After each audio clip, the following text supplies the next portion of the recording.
Here we go, MJ Morning Show on a Tuesday morning, and yep, 6 o'clock, welcome to the program, and yep, trying to do that guy from that Storage Wars thing. Yep. Didn't he get booted for a while, or didn't he? First of all, that show's all fixed and rigged. I mean, that show, it's so scripted, and, that's one of those examples of reality television where in many cases, reality television is more scripted than like your scripted dramas on TV. Every time before the commercial hit, somebody would go, "Wait a minute, what's that in that back my corner? God, what's that?" And then it was like some kind of zoom into a box, and it's like, oh my God, is there going to be a head in the box like in the storage garage in the Silence of the Lambs? Then a commercial, and then you find out it's just like a bowling trophy. Yeah, or there's like a cockroach crawling out of the box or something, or, who the hell knows. Anyway, that show, that Storage Wars show, just a lot of controversy. What happened with that? What was that? Hey, Andrew, what was the dude's name that did Dave Hester? Yep. So he got booted for what reason? I believe he attacked somebody. Plus, he sued. Oh, he attacked another Storage Wars person? Yep. Or maybe it was the auctioneer. Oh, he attacked the auctioneer. For him. Yep. So nobody liked that guy. On YouTube, A&E posted a 3-minute clip of nothing but Dave saying "yep." Oh boy! Oh God! How did I get into "yep"? Why did I say "yep"? You don't know. It was the first word out of your mouth for some reason. Yeah, for some reason I said. Have you bought here before? Yep. All right, so are we going to give away $1,000 this hour? Are you sure we're going to give away $1,000 this hour? Yeah. That's not easy, B. Are we going to give away $1,000 every single hour today? I'm just bringing down the audio and bringing it back up because there's a yup every 1 second on this thing. Yup. Yup. Yup. Yup. Yup. Anyway, is that show still on, or is it reruns? Are they doing new ones, or who the hell knows? I don't know. Anyway, but that show is so concocted, contrived, and phony. Come on. Yep. So, yes, ladies and gentlemen, it's the Tuesday edition of the MJ Morning Show. And, yes, we will give away $1,000 this hour. Now, you got to know who won the last $1,000 yesterday in the 9 o'clock hour. Of course, this is MJ Bill Pay. And there are many, many people that are saying and singing the song. Would you like to hear the song? Sure. Many people are saying, I got bills, I gotta pay, so I'm gonna work every day. you should listen to MJ. Yeah, all right. So we've got MJ Bill Pay this hour. This is a very spectacular week. Thanks to the Kemp Law Group. We are giving away $20,000 cash this week. We already gave away $4,000 yesterday in the 6, 7, 8, and 9 o'clock hours, $1,000 every hour.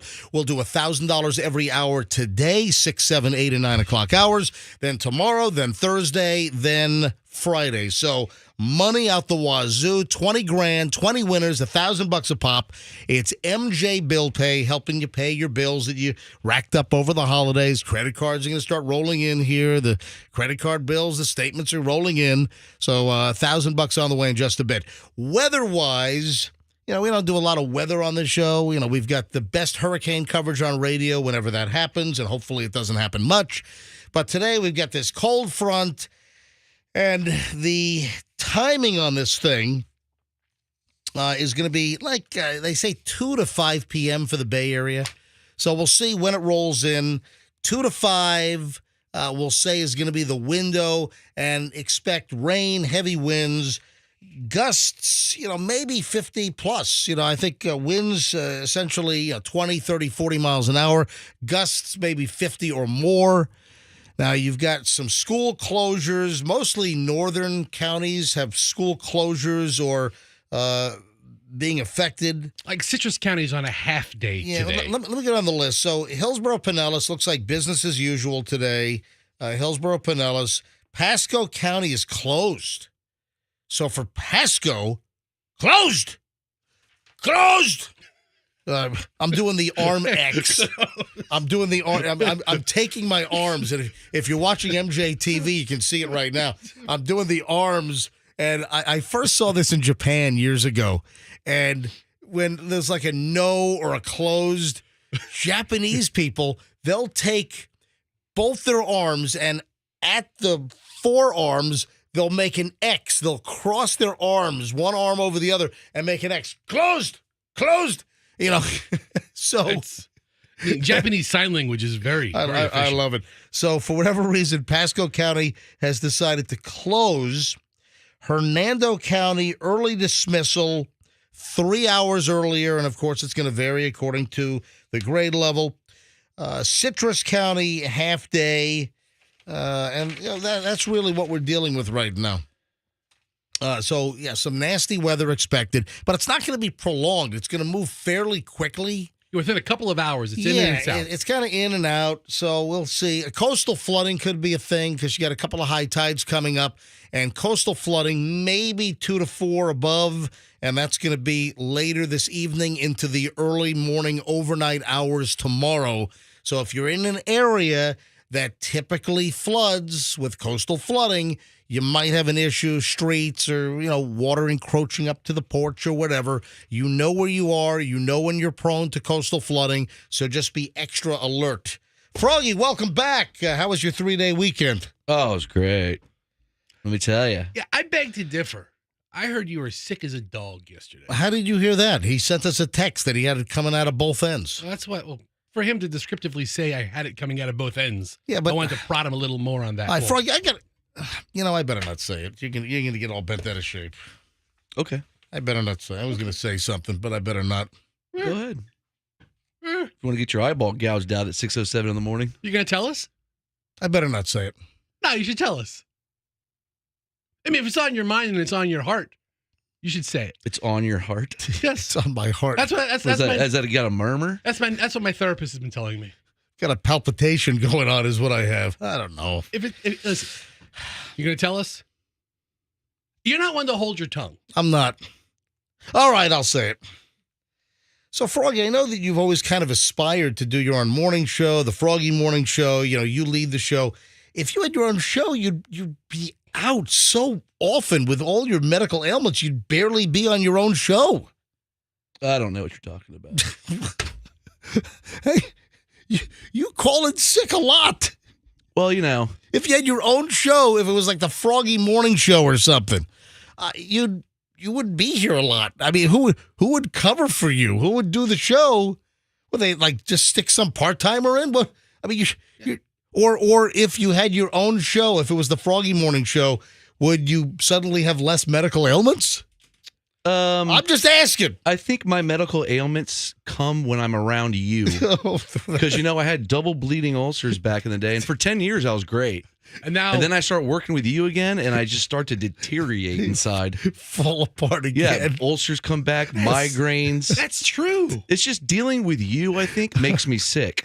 So if I was doing my own show, I'd be in there every day. It would be like a miracle. Yeah, I was just not being around you. I would be like the healthiest ever. It would be like a Faith Haler TV miracle. It's something about being around you that a dark cloud just comes over my head. Being around MJ is like smoking a pack and a half of cigarettes. Now, if it was the Froggy morning show, boy, I'd be there every day. You'd be the epitome of health. Hell yeah, baby. Okay. It really comes down to you. Is that a good answer? That's a great Is that a good answer? Well, that's Froggy's attempt to spin it because that's my attempt. Well, because I asked the tough questions, so that's Froggy's defense Tough mechanism. question. That's a funny answer. I gave you a pretty good answer. That's Froggy's snapback mousetrap, man. Look at Fester. He was healthy for years. He comes back here. His myasthenia gravis comes back. It did not. His stomach, he almost died 2 weeks His ago. myasthenia gravis has not come back. Roxanne's falling apart. She's not even here right now. What does that tell you? Where the hell is she? Is she medical ailment? She off today? So let me break it down for you. Yeah, well, hurry up because we got to take a Being break. on your show makes me sick. Being on my show would make me healthy. All right, there you have it, ladies and gentlemen. That's a great answer. Man. Thank you. The Froggy defense mechanism kicked into high horsepower, I should have folks. been a lawyer. All right, 6:10 at the MJ Morning Show. Back in a second. Pat's got traffic, and your chance to call in to win the $1,000 on the way in minutes.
Show on Q105 621. $1,000 is on the way in just a matter of minutes because we have to give it away in the 6 o'clock hour because we're giving away $1,000 every single hour all week long here on the MJ Morning Show. So the 6 o'clock grand is on the way in moments. All you need to do is be the correct number caller and no last winner's first name, which would be the 9 o'clock hour winner from yesterday morning.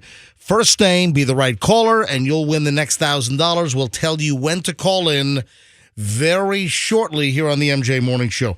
I have potentially one of the greatest mysteries of all time, which we will get to this morning. So you want to keep listening, obviously, for the $1,000. But, yeah, listen.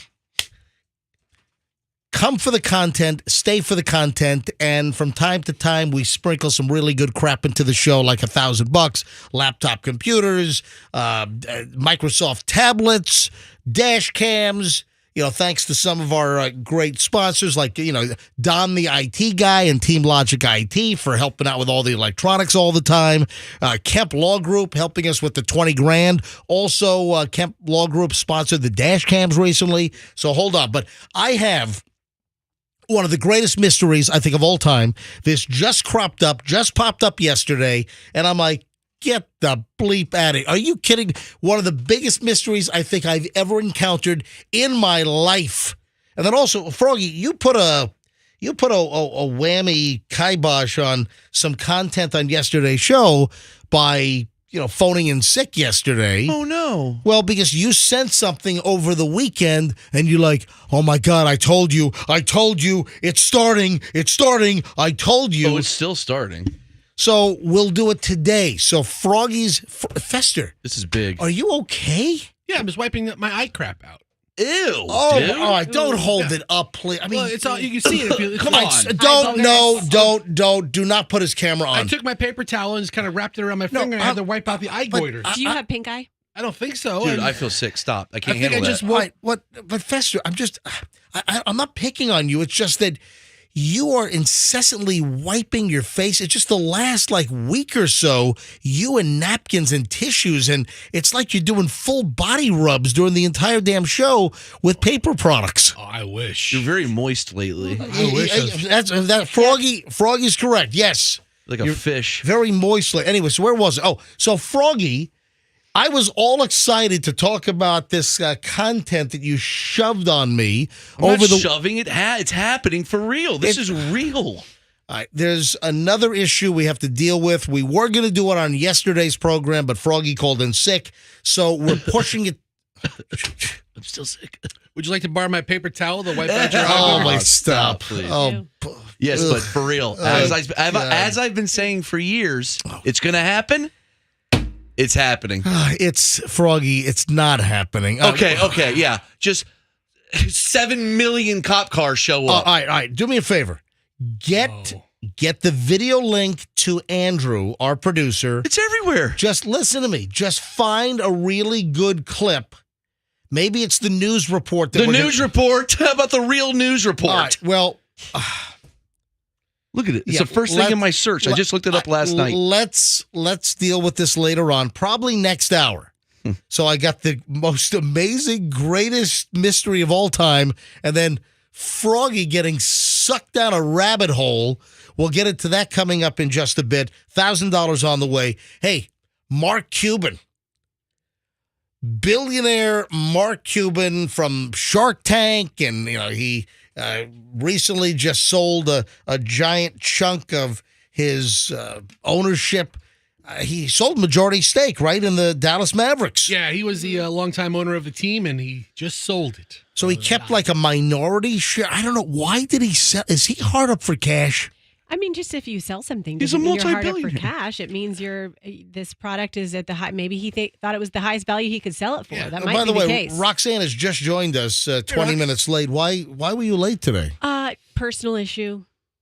It happens. Yeah, just personal. I texted you guys last night, gave you a heads up. Yeah, Fester just made me aware of that. I didn't see it, but I just looked at it that you were going to be 15 minutes late. You were actually 20 minutes late. No, I was 15 minutes late, but I was sitting in the car because the song was still playing. We were in commercial. We were in commercial. All right. Yeah, so, just sit in the car. Don't come in and acclimate. We don't talk to each other. Good point. Why would I come in here? What are we going to... Hey, MJ, how you doing? Did you guys miss me the first 10 minutes of the show? Okay, good. You can hear me until 3 o'clock today on Q105.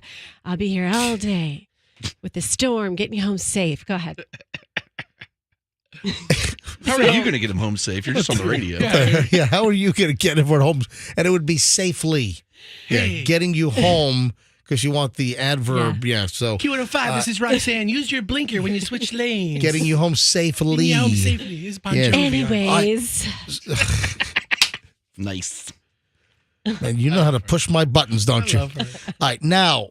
What was the personal issue? Come on. We talked about everything on the show. What's the why did you know yesterday that you were going to be 15 or 20 minutes late to the show? I distinctly remember Fester doing this exact same thing like a couple months ago. That's true. Like, hey guys, I'm be 15 minutes late. Can't talk about it. Can't talk about it. And then you guys kind of went into a little back and forth on air. But then Fester finally did talk about it, right? I don't think he did because I remember him telling me what it really was. And he's like, it's just kind of boring. And it was. And maybe this is just boring. Or maybe it's a security issue. Or maybe it's a health issue. Or maybe whatever it is. But it's personal. So I'm here now. It's a really good Enjoy point. me. It's personal. What could possibly be so personal that you knew yesterday you were going to be 15 minutes late to the show? I mean, if you want me to tell you off air, I will, but I don't think you care. I mean, I don't mean that in a dismissive way. I just mean like, no, it's sounds like you're being pretty damn dismissive to me. Anyway, back to Mark Cuban. So Mark Cuban sold out his majority stake in the Dallas Mavericks for whatever reason. Yes. And I just thought this was pretty cool. With the sale of the team, he is shelling out $35 million in bonuses to employees. Jeez. That's nice. That's amazing. That's really nice. Yeah, so he's taking care of the employees who had been with him for a long, long time. He's promising to hand out $35 million plus in bonuses in the very near future. Made the announcement in an email to Dallas Mavericks and NBA staffers on Friday. This is according to ESPN. They got a hold of the memo or the email explaining the new owners, Miriam Adelson and Savan and Patrick Dumont, will be helping to contribute to the large bonus pool as well. So that's nice. 35. I don't know how much money was it revealed on. I'm sure there's a number for the sale of the team. Sure. So there's. I don't know if Mark Cuban has any debt there. So the number was $3.5 billion. I mean, it's a lot of money. $3.5 billion. So the controlling families now, they paid $3.5 billion. Okay. So they paid $3.5 billion. You asked about debt. He bought the team for $285 million. Oh my God! Talk about a return on your investment. That's an ROI right there. Yeah, so maybe that's why he sold it then. Yeah, I mean, 10 times your money. That's exactly what Michael Jordan did, right, with his team. With the Bobcats. He made like $5 billion or something. With what? Michael Jordan's the team, the Charlotte. NBA team. Michael Jordan bought. Who said the Bobcats? Okay, Michael Jordan bought the franchise in Charlotte, right, which was named the Hornets. It was the Hornets. Then they moved to New Orleans, right, and Charlotte got a new franchise named the Bobcats. And then Michael Jordan became affiliated with the Bobcats and bought them.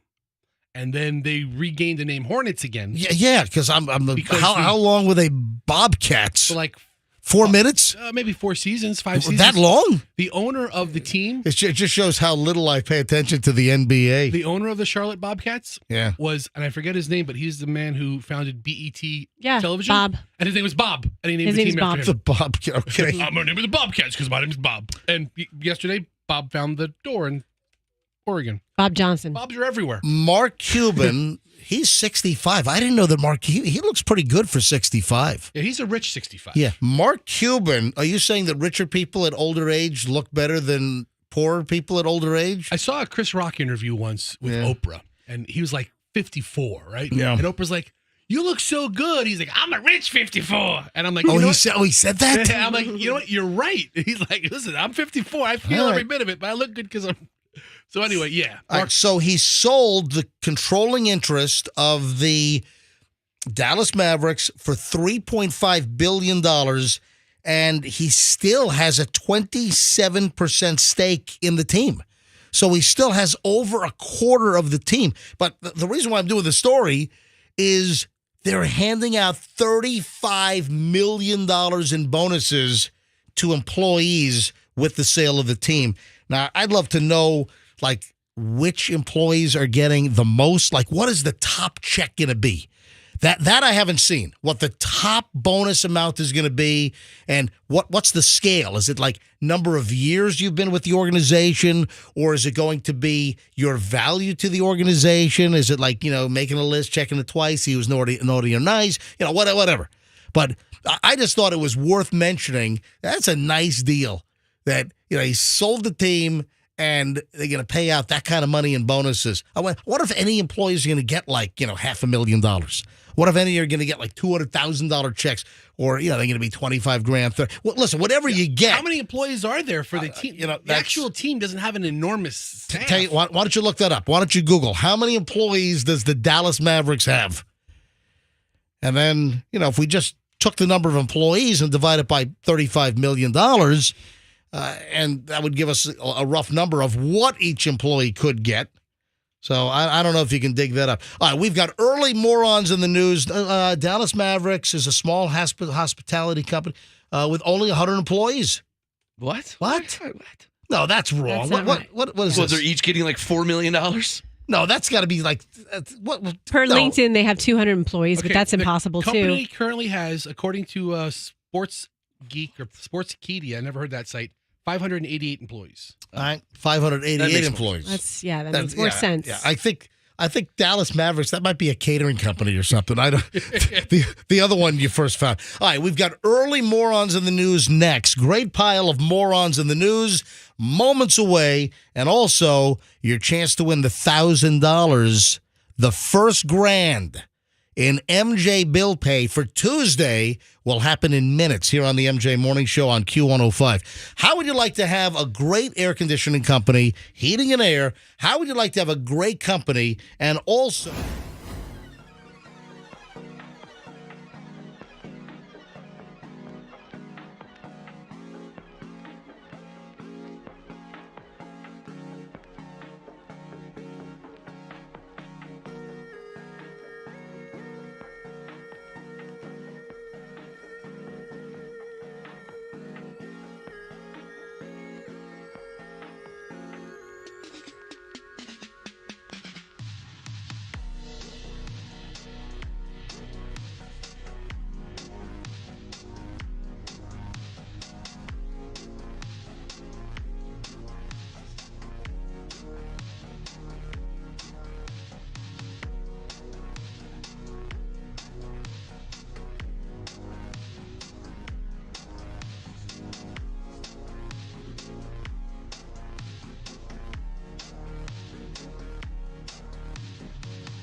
Here we go, 6:39 at the MJ Morning Show. Early morons in the news. Also $1,000 on the way in minutes.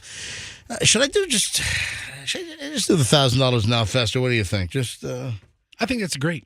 I think now would be a great just time. Do the 1,000. You know what? Let's just do it now. Even before I get to early morons in the news, let's give away the first grand right now. It's very, very easy. All you need to do is be the correct caller right now. I'll give you what number to be, and you got to know the last winner of the last $1,000 in MJ Bill Pay, thanks to the Kemp Law Group. If you know yesterday's 9 a.m. winner, the last one in the 9 o'clock hour, what was their first name, and you are the 50th caller right now, caller 50. And again, we just randomly pick caller numbers. We're all over the road with what this, so I don't standardize the caller number. Sometimes we'll do 105 for Q105. Sometimes we'll do 50 for no reason whatsoever. I mean, Roxanne picked 72 yesterday. Yeah, that's right. Exactly. All right, so caller 50 right now, 800-990-1047. Caller 50, 800-990-1047. Be caller 50.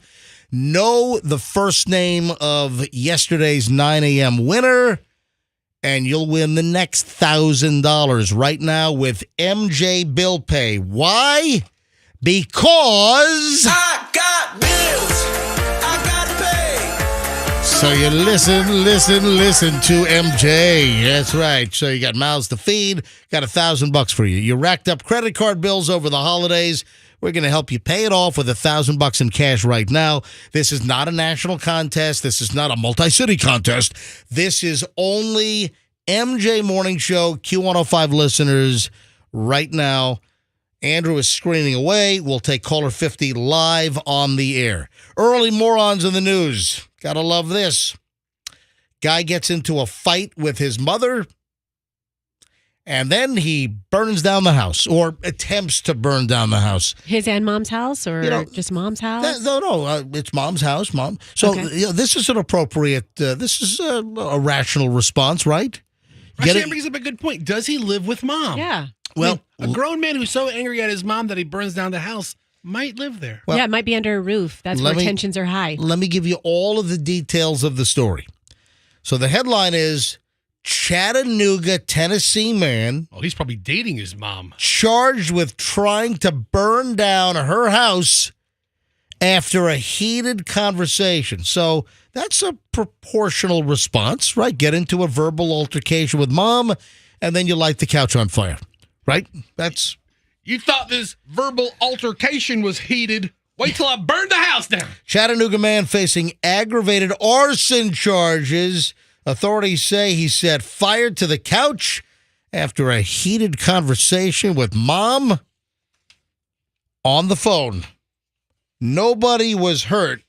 Authorities arrested 27-year-old Tyreek Johnson. Ladies and gentlemen, a name I have never heard in my life. I love that name. Tyreek. Well, let me spell it for you. It's Tychius. Tychius, I mean, right? How else would you say it?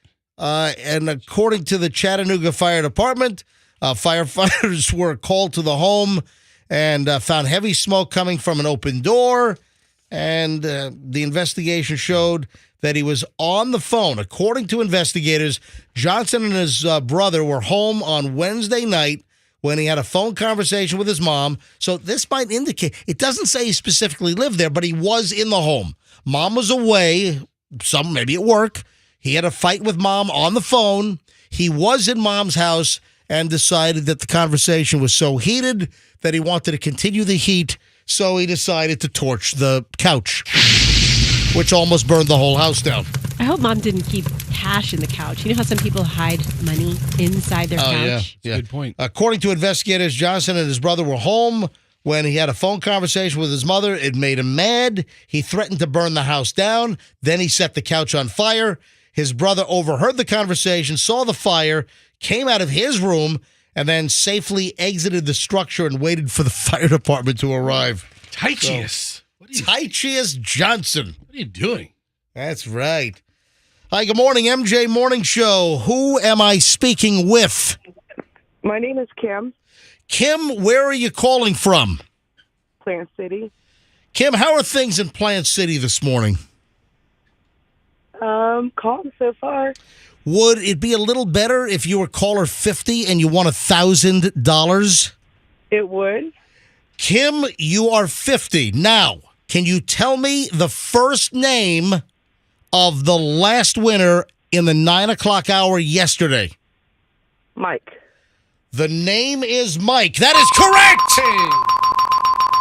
Kim, you got $1,000. Oh, my gosh. Thank you so much. Could you use $1,000 right now, Kim? Of course I can. Well, Christmas just passed. 8 kids. We got... Yep. So Christmas bills rolling in. You got $1,000. The first one today, Kim in Plant City. Congratulations. Thank you so much. I hear some noise in the background. Where are you? Putting my kid on the bus. Have a good day. Thank you. Be safe. Oh, hold on. Tell your kid you just won $1,000. Yell it. She heard it. Oh, he did. Oh, that's why I heard it. So he know. How old's your kid? She's 6. Like, Mommy, what are you doing on the phone? Who are you calling this early? Oh, that's fantastic. So your 6-year-old knows that Mom just grabbed $1,000. All right. Hey, Kim, congratulations. Thanks for listening to the MJ Morning Show on Q105. And boom, you're the first winner today. Thank you. All right, Kim, we appreciate it. Hold on. So that's it. Now you got to know that Kim won. We'll give away the next $1,000 next hour here on the MJ Morning Show. So 7 o'clock hour, another $1,000 on the way. Just know the first name of who just won and be the correct caller. Can I ask Fester? What is this? What's going on with you and Roxanne right now? Nothing. No. You guys are going back and forth on something. You're like totally distracted. You're not paying attention to the show. Yes, we are. You guys are having your own conversation over here. Kim won. Right. Kim is in Plant City. Kim just put her kids on the bus. What's going on with you and Roxanne? Nothing. This is what we do. This is our good morning to each other. Roxanne and I have a whole communication and show that we do. How about you knock that off? No. Well, you were talking to a caller. Yeah. How rude is that? Yeah, seriously. You're not even paying attention to our Yeah. conversation. You guys are like totally distracting over there, having your own back and forth while we're live on the air giving away $1,000. Yeah, and you were engaged with the winner. Just like in class when the teacher would say, "Are you chewing gum? Did you bring enough gum for everybody?" Well, why don't you share with us what you guys were just conversing about? Maybe it'll be more entertaining than the morons in the news or the $1,000 we just gave away. So what was it? I have a boil on my back that I asked her to take a look at during the commercial Will break. you stop Dude, it? gosh, you're so gross Well, I today. do. It's right here. It's right here on my side. Will I you have to- stop it? What? Knock it off. You tell me yes or no. I can't reach it. I have All right, the way you- my back is all right, built. I can't you're reach not- all over my back. Roxanne- Roxanne, I have this. I don't know if it's an ingrown hair. All right, I don't know if it's Fester, a boil. you're I don't know if it's a zit. I don't know if it's. You're making this up, Roxanne. Would you? What are you guys No, talking I mean, about? he has this boil that's Will been you stop bothering playing him. along It's with been him? festering, literally Yes. a festering boil. A festering fester boil. Will you stop it, please? You're not going to tell me what you guys are yakking about? I don't even know at this point. I mean, I it could think be we're talking about you. It could be infected. Oh yeah, it really could. Do we be. have gloves, Roxanne? I'm just asking for that's I'm nasty. just asking just 4 hours that you guys give direct attention. That's it. I'm just 4 hours. I'm just asking you focus for 4 hours, everyone in the room. Yeah, you didn't say And you which guys don't 4 hours. disappear and come back 3 minutes late from commercial breaks. I'm just asking for just simple, just 4 that's in hours my of contract. attention. Yeah, you might want to put a job posting on Indeed. Oh, you think so? Indeed, you do. All right, so we have a former Delta pilot who allegedly threatened to shoot his co-pilot and claims, it was just a misunderstanding. Wait, was this the one? No, which one was the one that was tripping? Was this guy tripping? No. Totally different guy? Yeah. You have a that was Alaska Airlines. Oh, that's right. Yeah, Alaska's had a rough run. Alaska had the pilot that went crazy in the cockpit. He was a deadheader. You had a pilot that was in the jump seat in the cockpit that tried to lunge and shut off the engines mid-flight.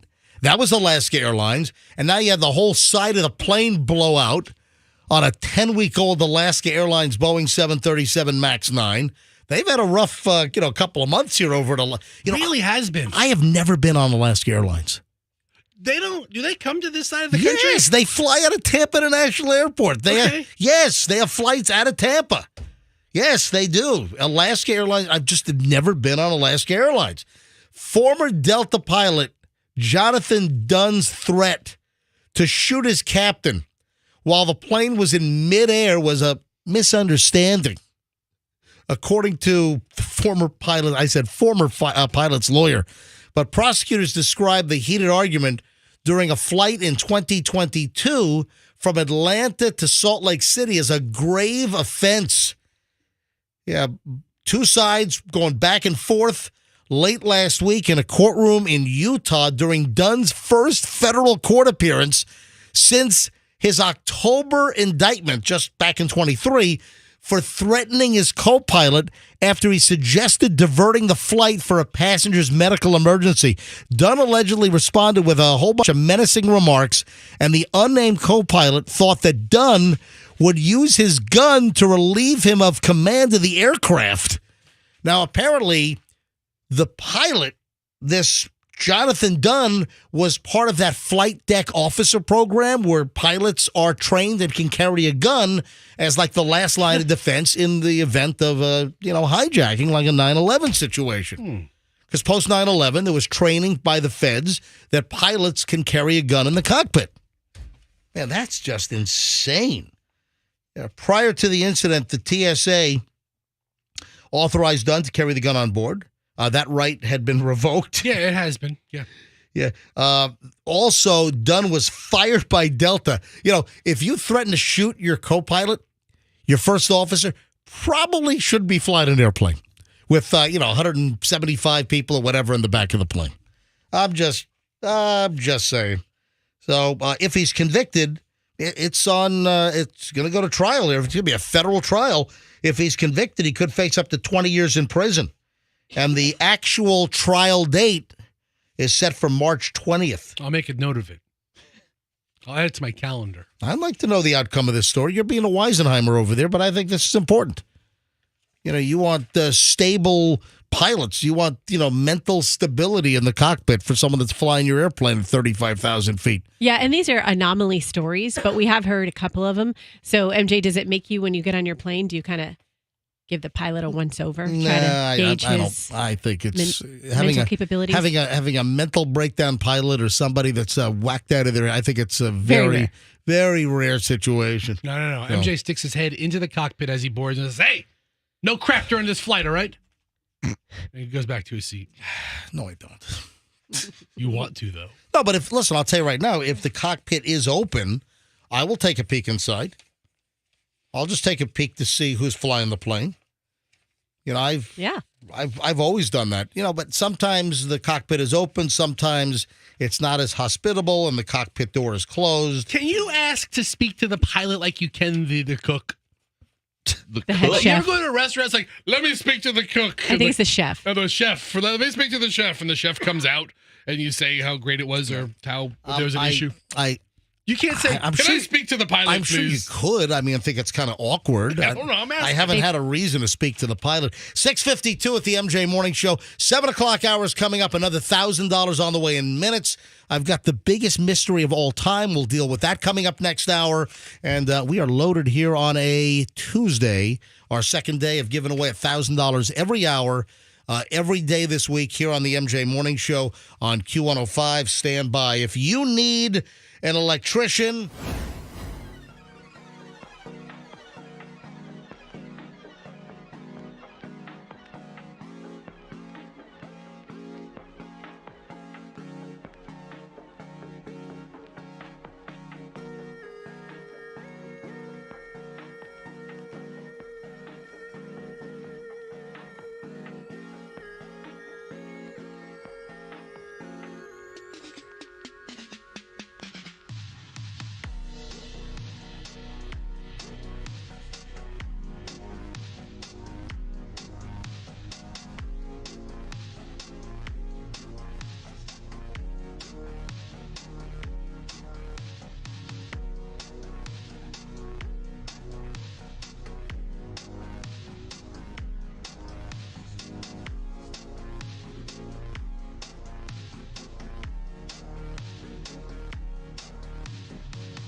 MJ Morning Show on Q105. 7 o'clock hour is here, 7:03 to be exact, and your shot to win $1,000 this hour. Just gave away $1,000 a few minutes ago in the 6 o'clock hour. Do you know the first name of who just won? If you do, be the right caller when we tell you to call in this hour and win the next $1,000 with MJ Bill Pay, helping you pay those bills you racked up over Christmas. Thanks to the Kemp Law Group, we're giving away $20,000 cash this week. Every hour, every day this week. Gave away the 6 a little while ago. We've got the 7, the 8, and the 9 o'clock $1,000 to give away today. So $3,000 more dollars. Then we'll do it again tomorrow. We'll do it on Thursday. We'll do it on Friday. How'd you like to win $1,000? Well, minutes away. Tell you what to call in here on the MJ Morning Show. Weather-wise, going to be nasty later today. Will it live up to the expectations and the hype? So we're expecting rain. We're expecting gusty winds. So winds, 30, 40 miles an hour. Gusts possibly 50 miles plus. Timing-wise, 2 to 5. Sometime 2 to 5 this afternoon. Then coastal flooding and low-lying areas could have issues with a couple of the high tides coming up. So later this evening and in the overnight hours, if you're prone to flooding and coastal flooding, you could have some issues. Schools that are closed, mostly northern counties that were closed, Fester. Pasco County shut it down for the day. Yeah, they shut it down. But even counties north of Pasco. Citrus County's on a half day today. Yeah, Hernando, early dismissal today. Citrus County half day. Pasco just shut the whole freaking thing. Shut it down! Lock her up! Shut it down! We got some rain and wind! Shut it down! I mean, what? So, Pinellas and Hillsborough, Polk, normal schedules, I guess what? Sarasota, Manatee, normal schedules. So check. Your mileage may vary. Check with your school district. But listen, hopefully the weather won't be too severe. It's going to be a fairly swift event. It's going to be fairly quick. It's only going to be a couple of hours and in and out, hopefully. But then there could be some of that lingering coastal flooding on the way. All right. So I told the story yesterday. I just wanted to give you a quick update on this. For those that missed it, last week, Michelle was walking in the neighborhood, and Michelle is pretty astute. Michelle, a former Hillsborough County assistant state attorney. So Michelle worked in Mark Ober's office back when Ober was the Hillsborough County state attorney. And Michelle retired once, we had the chillins. And Michelle is pretty astute, prosecuted many cases. Michelle's walking, and she was pretty sure that she saw somebody casing the neighborhood, dressed as a lawn guy. Now, you want to talk about a really good kind of disguise or a cover. Yeah. Here's a guy, he had, Froggy, you work with steel products a lot. Sir. He had a steel, Michelle described it as like a grayish and orange backpack-mounted leaf blower. Made by steel. Made by steel. Sounds like a real lawn guy. Yes. Well, a lot of the lawn guys use the steel equipment. I know. Unless you're looking for a convincing costume to case the neighborhood. So don't you think he'd go to Home Depot and get a Ryobi and walk around with it? He probably the hell. He has a $700 blower on his back. He probably stole the blower from the lawn guy. Exactly. He ripped off the blower. So Michelle's walking in the neighborhood and sees this guy with a backpack blower, and he's carrying like a small palm frond. So it's almost like he's all propped up good with props to make himself look legit. I mean, talk about a great cover. If you're trying to case a neighborhood or break into homes and you're going in and out of backyards or the sides of homes, what better way than to pretend you're a lawn guy? Because lawn guys are ubiquitous. They're all over Tampa Bay. The water monitor guy. With the vest? Oh, yeah. That's a good one, too. Checking meters. Just walk around with a reflective vest and a clipboard, and boom, you're in. Yes, Rox. Was he using the palm frond like as a fan, like a disguise, like hiding it over his face? No. He was just holding it like he just blew it. Like what? Oh, like he just blown it with his blower. Oh, okay. When he picked it up. I saw something suspicious in my neighborhood the other day. I saw someone on a park bench reading a newspaper. It was upside down. Do you think I should? All right. You're making this up. Oh, so you're mocking? No. You're mocking my story? I would never. No. You're mocking my story. I was about to say I would never mock you. Let me ask you a question. I would Yeah. never mock Michelle's story. Was there a car? Did he have a truck? Well- Did he have a trailer with equipment? Hang on. Now, we can't really nail down a trailer or a truck.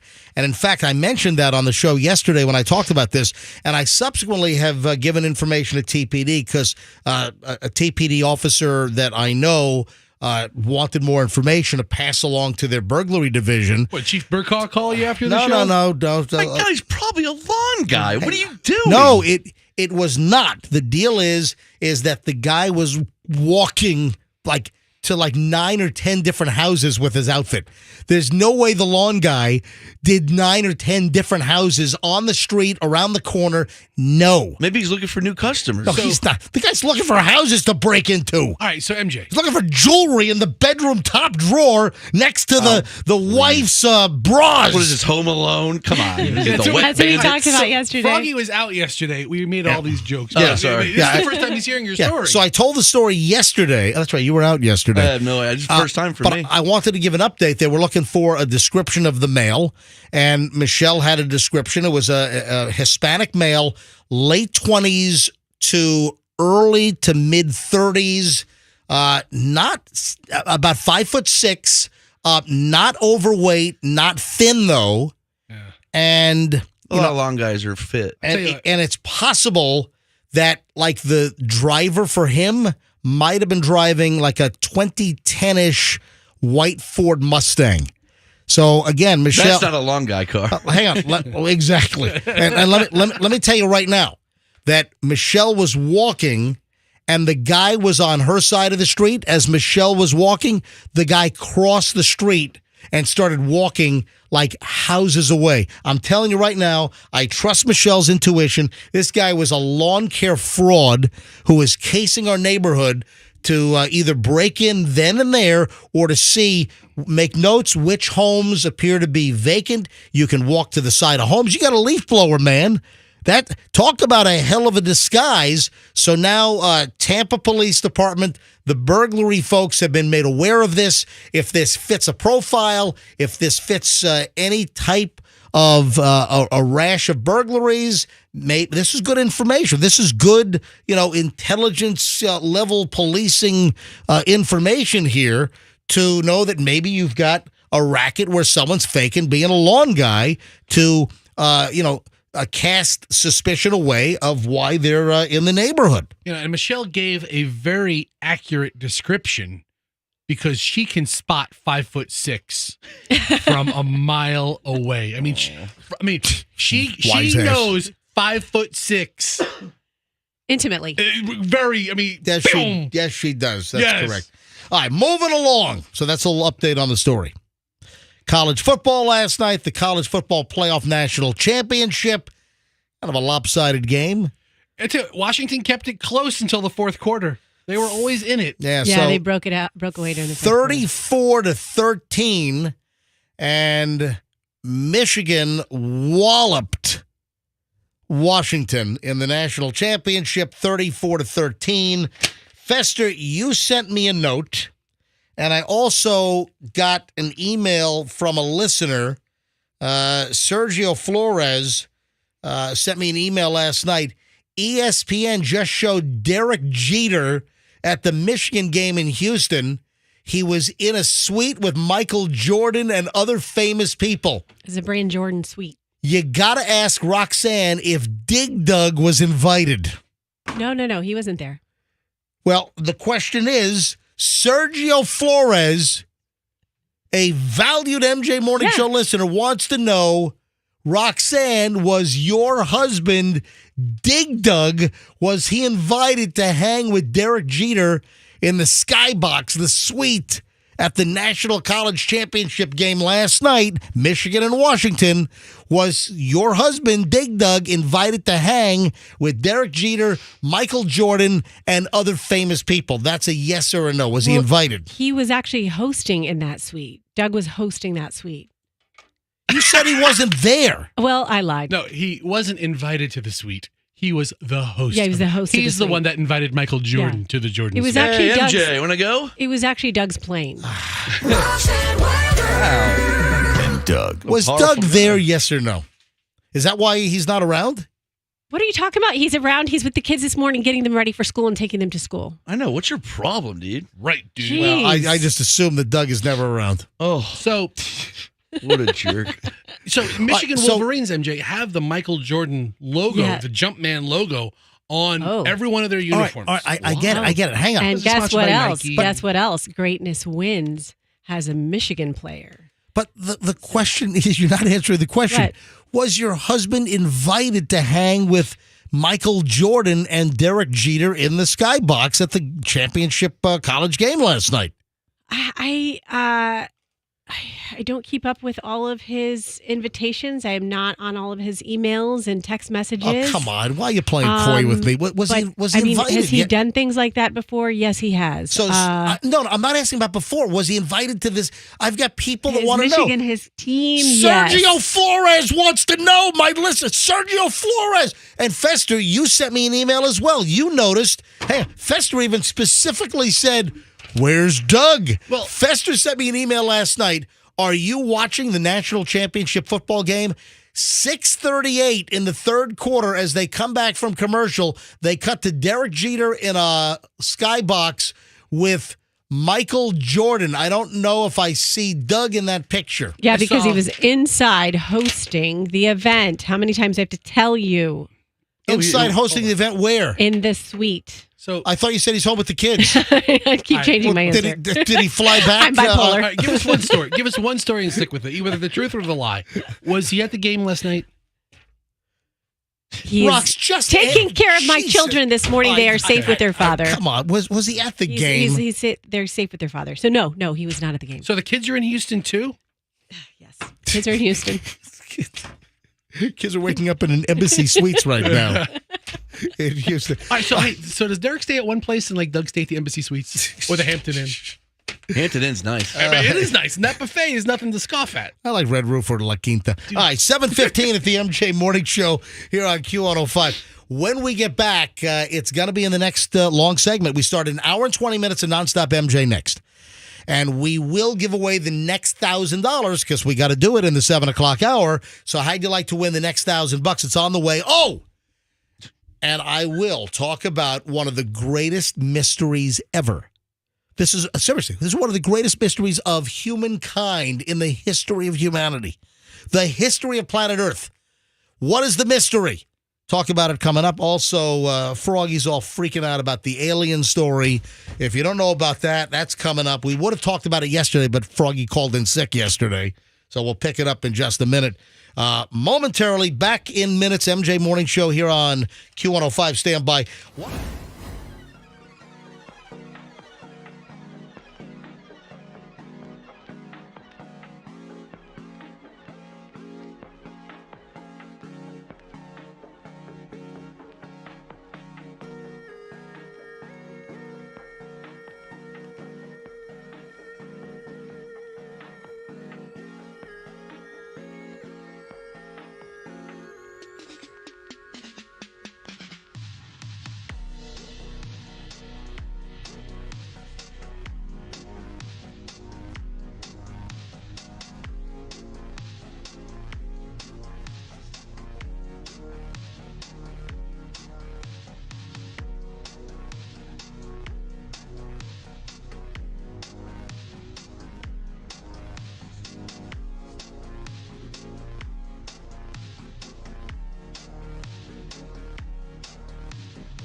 MJ Morning Show. It's Q105. MJ and a crew, 725. Let's do it. Hour and 20 minutes of nonstop MJ right now. We do it every morning around this time. And listen, if we have new listeners, and it happens, you know, we have a very loyal listenership. We have a lot of people that obviously listen to us every day. But when you do a contest like we're doing now, where we're giving away $1,000 every single hour, every day this week, thanks to the Kemp Law Group, accident or fall, you call Kemp Law, giving away $20,000 cash this week. This is not a national contest. You're not going to hear promos that say something like, this is a multi-city contest. No, this is our show, MJ Morning Show, on 104.7 Q105 only this week. We'll give away the next $1,000 on the way in minutes here on Q105. All you got to do is be the right caller and know last hour's winner's first name. That's how it works. So even if you don't win, arm yourself with who does win. So next hour, you can try to call in. You always have to know the previous hour's winner's first name and be the right caller. That's how you grab $1,000. The only requirements, pretty darn simple. Here on the MJ Morning Show on Q105. All right, I have the greatest mystery of all time coming up in just a matter of moments. Folks, I cannot think of a deeper mystery. I can't think of a bigger head scratcher. I think this, because once I talk about this, everybody's going to know, because it's happened to you, but it didn't happen to this. What the freakity freak? All right, I'm going to explain coming up in minutes here on the MJ Morning Show on Q105.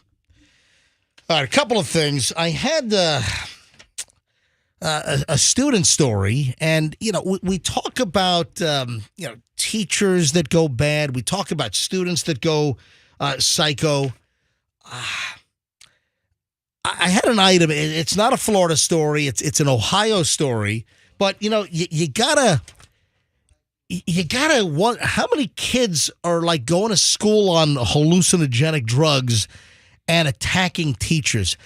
I feel so bad for, how about that teacher that was shot by, was that like a fourth grader? Remember up in Virginia? Yeah. Up in Newport News or Hampton, Virginia? You had that teacher that was shot by a student.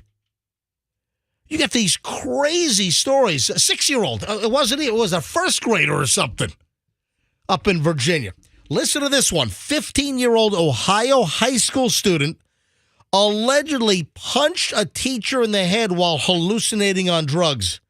And the teacher was left with a severe brain injury that required the removal of her skull.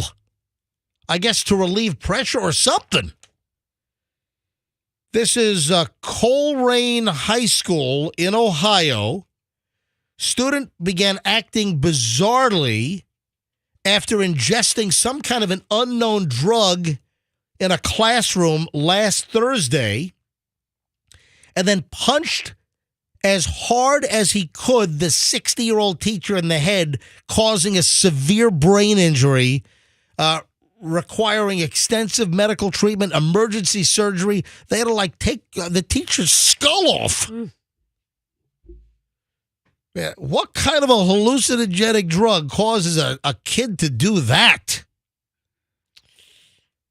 What do they think he took? Do they have any idea? Yeah, I have not seen whether. They just say that the student began hallucinating, and it was believed that the student ingested some type of drug causing the hallucinations. And I don't know what they thought the teacher's deal was, but the student attacked the teacher and punched the teacher as hard as they could in the head. Yeah, the story that I have says that the student was under the influence of an unknown drug. And this teacher will probably never be the same. Will this teacher ever return to teaching? So I wonder if the drug was that. Remember when bath salts were are they still a thing? Remember that kid who ate went into someone's garage and ate their face off? Faces? Yeah. Yeah, something like that. Horrific. Hey, what about, there's another story. What about the kid that flipped out and remember the teacher took away a student's Nintendo Switch? Yep. Because he was playing with it during class. Now, he had some other cognitive and mental issues, but that student went nuts and just decked the teacher. The only thing I want decked is, decking the halls with boughs of holly during Christmas. And, maybe Arbor Day as well. But, yeah. But just terrible. I just heads up teachers. I mean, you guys have a rough job out there. Hey, listen, I don't want to piss anybody off here. But, and this is already 20 years ago. This is already 2003 or 2004. I went back to my high school. I went back to Cox High School. Right. In Virginia Beach, right on Great Neck Road, where I graduated, class of 84. The year of the Orwell, 1984. So I went back almost 20 years after I graduated. So I graduated in 84. I was back there in 2003, 2004.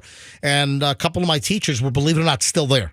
And one of them was Mr. Snodgrass. Mr. Snodgrass was my English teacher, 12th grade English teacher. He was good.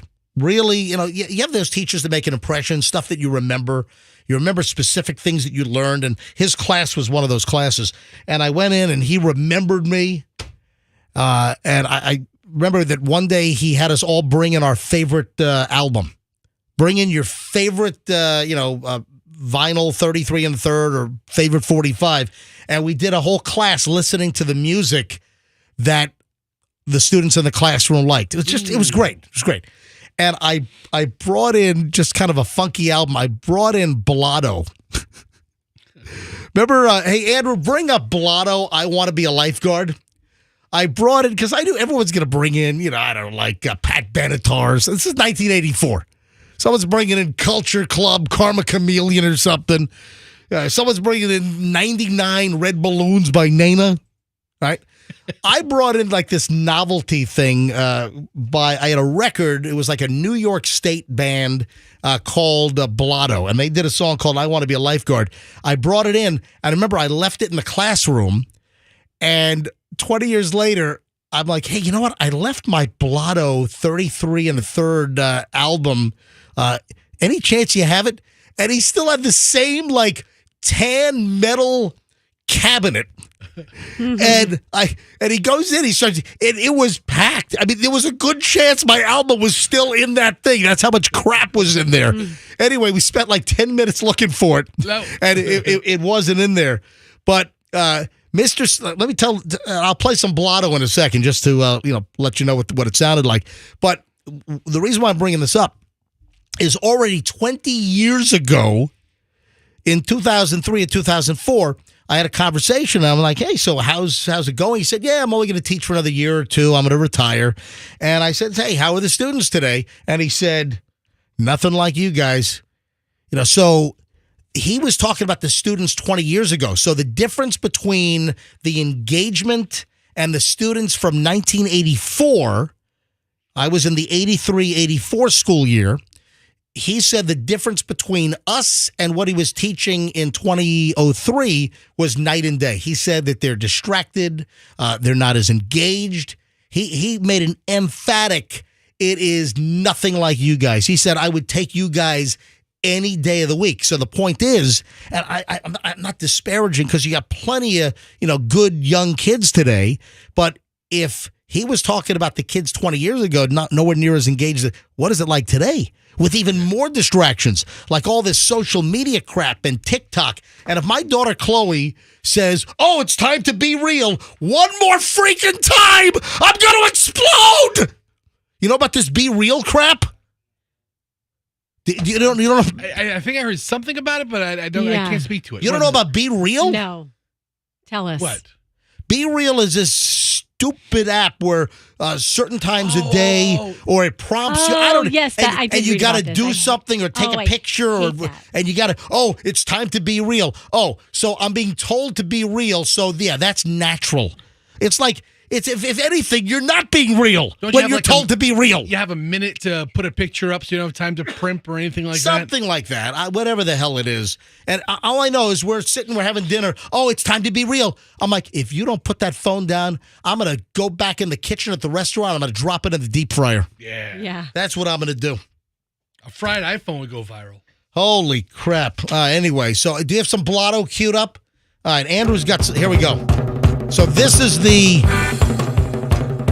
I just wanted to be a little different. I didn't want to bring in the typical, music that the other kids were going to bring in. So this is I Want to Be a Lifeguard. And the band was Blotto. And this is like from, I was like 12 or 11 years old when this song came out. I'll play just a second here. Selling shoes, another loser. Working in a shopping mall. So this is the album I left. 9 to 5, a slave driver telling me, get on the ball. Yeah, so some folks are probably saying, yeah, it's a good thing you left it in the cabinet. Should have stayed there. Sweaty socks, a lady boxer. What you got against fresh air? All right, let's just get to the hook here. I want an ocean and some sunscreen lotion. Take me to the beach with 1,000 pretty girls in reach. I wanna be a lifeguard. Help, help, help, help. I wanna guard your life. So there we go. Yeah, That's- me too. Yeah. You had enough of that? Thank you. Thank you. It All right. was- Hey, can you find Froggy? Where the hell did Froggy go? It looked like he had an emergency work call. Yeah, or not about- work call. I don't think he went to the bathroom. Personal I call? saw his phone rang, and he's on the phone. And You can oh, even, now he's in the bathroom.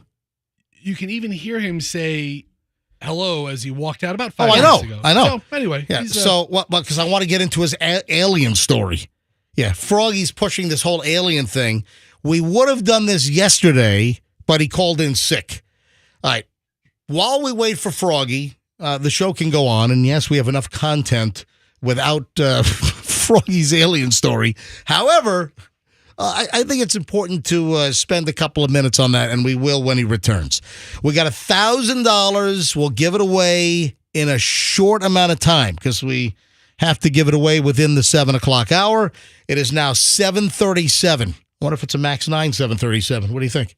maybe. Think it's a Max 9? Probably. All right. So, my unbelievable story, the greatest mystery of all time, actually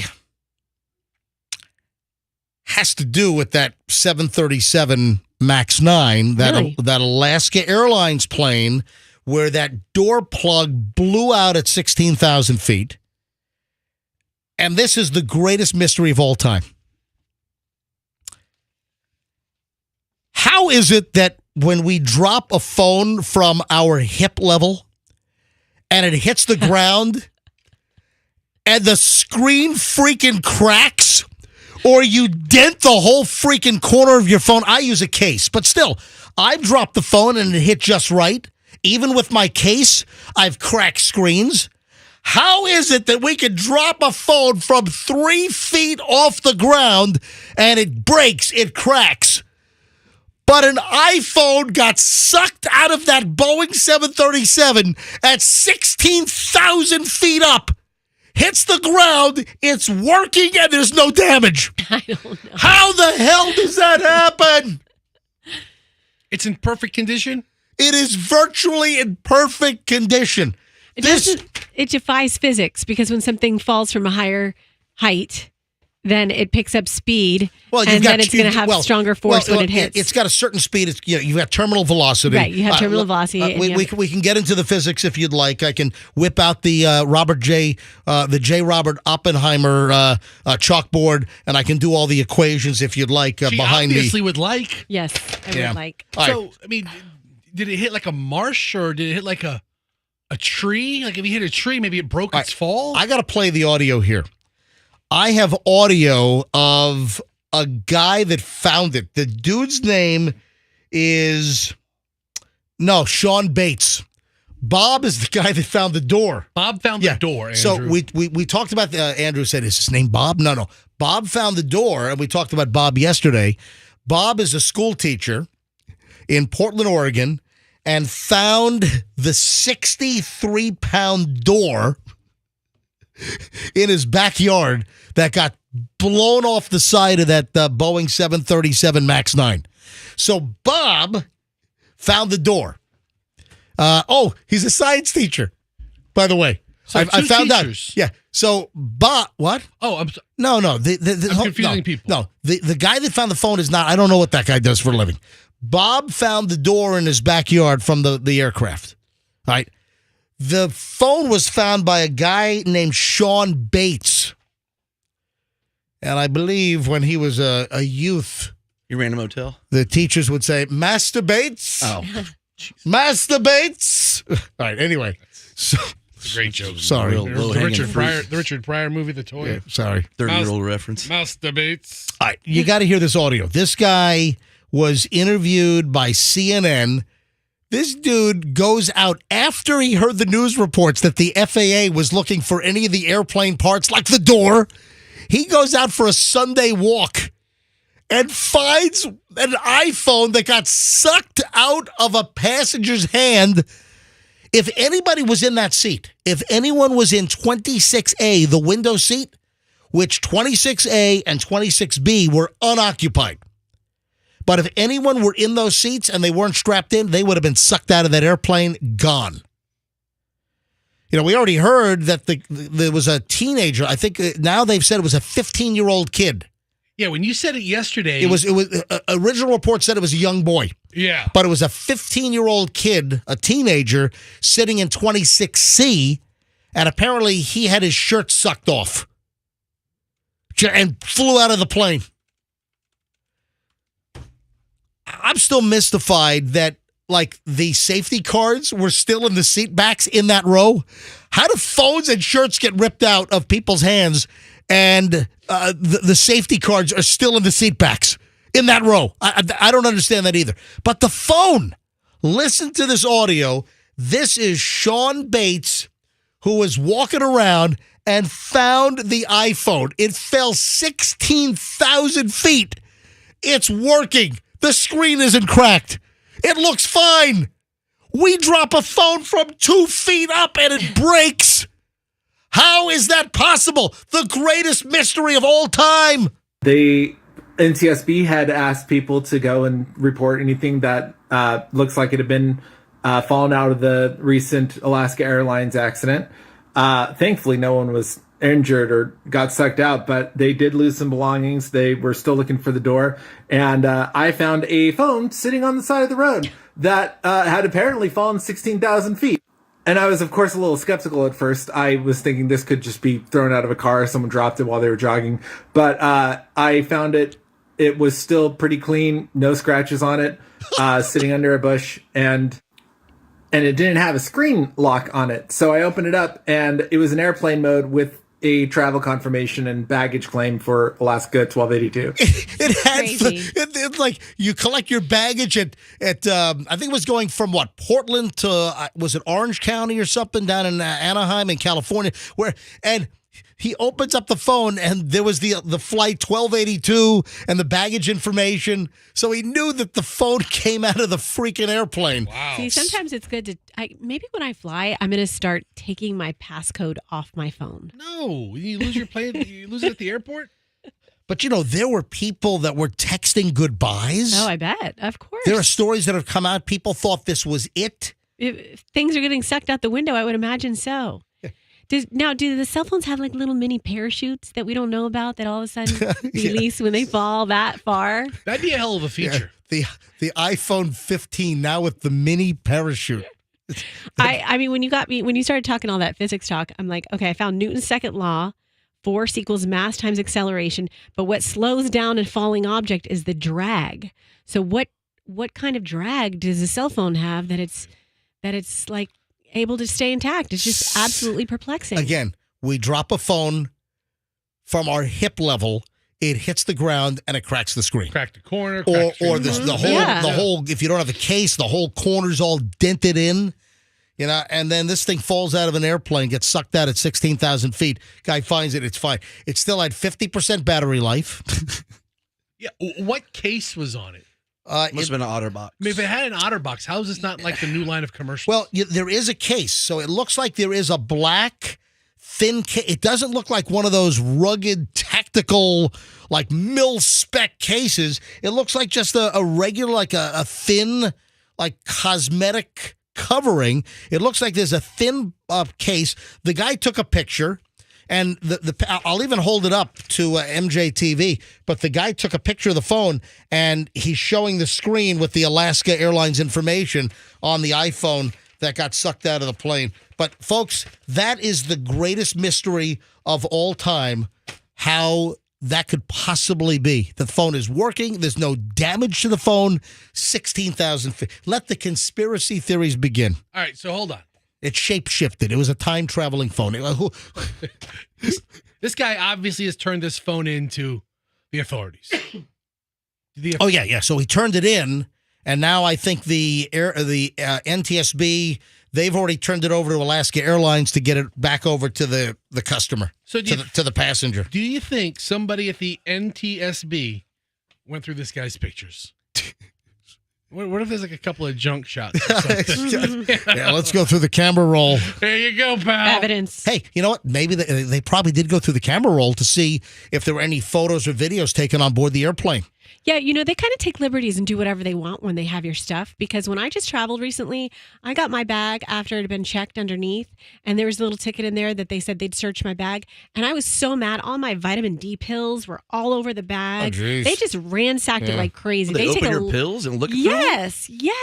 Hey, They take a lot of liberties. I had a booty. I had a scuba booty that was in my bag, and they searched my bag because you get that little ticket in there, like TSA searched your bag, and I had a bag searched here at Tampa. I got that ticket. I've gotten it many times over the years, but it's just a little notice that your bag's been searched, and I had my bag searched. You have that little rectangular slip in there with the TSA. They searched your bag, and when they searched my bag, they must have drop one of my scuba booties out. So I go on my scuba trip and I'm missing one of my freaking booties. I mean, it makes you wonder what they're doing when they're going through your bag. Are they like careful, or are they just ransacking? They're just tearing through it. I think most times they're careful. I don't care. A lot of times my scuba bags are searched. Emma Vu was a passenger on that Alaska Airlines plane, and she actually sent a text. I don't want to die. Was sending a final text to her family when the hole blew out of that airplane. And then a couple of things here. Then we're going to get into Froggy's whole alien invasion story. Where did you disappear? You disappeared for 15 minutes. Where did you go? Oh, I had an important call. My realtor. Things are getting so bad since taking this gig. I have to sell the house. Sucks.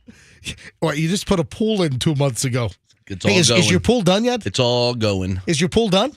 No, not yet. The pool is not completed yet? We had to wait for some paperwork on the wall, on the moat, for the wall on the side. Anyway, so Froggy's alien story in just a minute. Oh, you know what? I want to give away the cash also, so we got to do the cash. Let me just wrap up a couple of things here. So people are sending final texts, but do you know how much Alaska Airlines offered the passengers on that plane for their believed near-death experience? Hold on to that thought for a second. And then I have another way. You got to hear this. If you're in a really bad, plane mishap, like the Japan Airlines plane that caught on fire and burned to the ground, I have the number of how much money the airline gave each passenger that escaped with the shirts on their back and, almost burned to a crisp. This stuff is amazing. It's different numbers for different passengers? Yeah. Well, no. Different numbers, different airlines. Hold on. Okay. First, though, speaking of money, let's give away the next $1,000 right now. The next $1,000. We will go with caller 105 this time around. So a lot of opportunity to call in right now. Caller 105, 105 800-990-1047. If you're the 105th caller right now and you know the first name of who won the $1,000 last hour in the 6 o'clock hour, you win the next $1,000 with MJ Bill Pay here on the MJ Morning Show on Q105. Why? Because I know you're singing to yourself. I got bills I gotta pay, so I'm gonna work every day. Or just listen to MJ. Yeah, you got to feed. Let's go. Caller 105 800-990-1047. And just know the first name of who won last hour. You always have to know the first name of the previous hour's winner. So this will be the second one today. This is the 7 o'clock $1,000 giveaway. Then we'll do another 1,000 next hour in the 8. We'll do another 1,000 the hour after in the 9. And then for 9 o'clock today, if you don't win, know the winner's first name. You'll need that for 6 a.m. tomorrow. And then the cycle starts all over again. Andrew is screaming away. Good luck. So the question is, you're on an Alaska Airlines flight. The door plug blows out. You think you're going to die. 16,000 feet. Oxygen masks are dropping. Shirts are getting sucked out of people's, off their bodies. Cell phones are getting sucked out of the airplane. Stuff is blowing all around. How much money do you think Alaska Airlines offered the passengers for this incident off the bat? Oh, man. See, the way you're saying it, it's a low number. But just by the tone of your voice, I think it's awkwardly low. Shall we play the mountain climber game?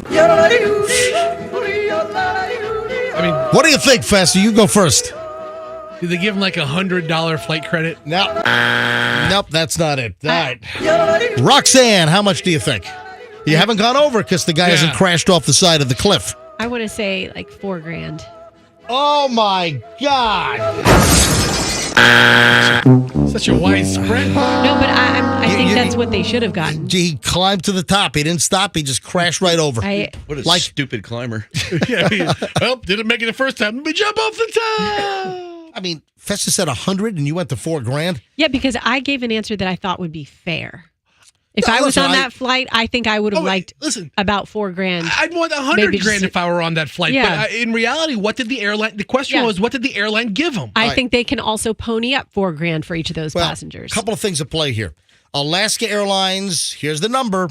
Alaska Airlines has offered the passengers a mere $1,500 for their near-death flight from hell.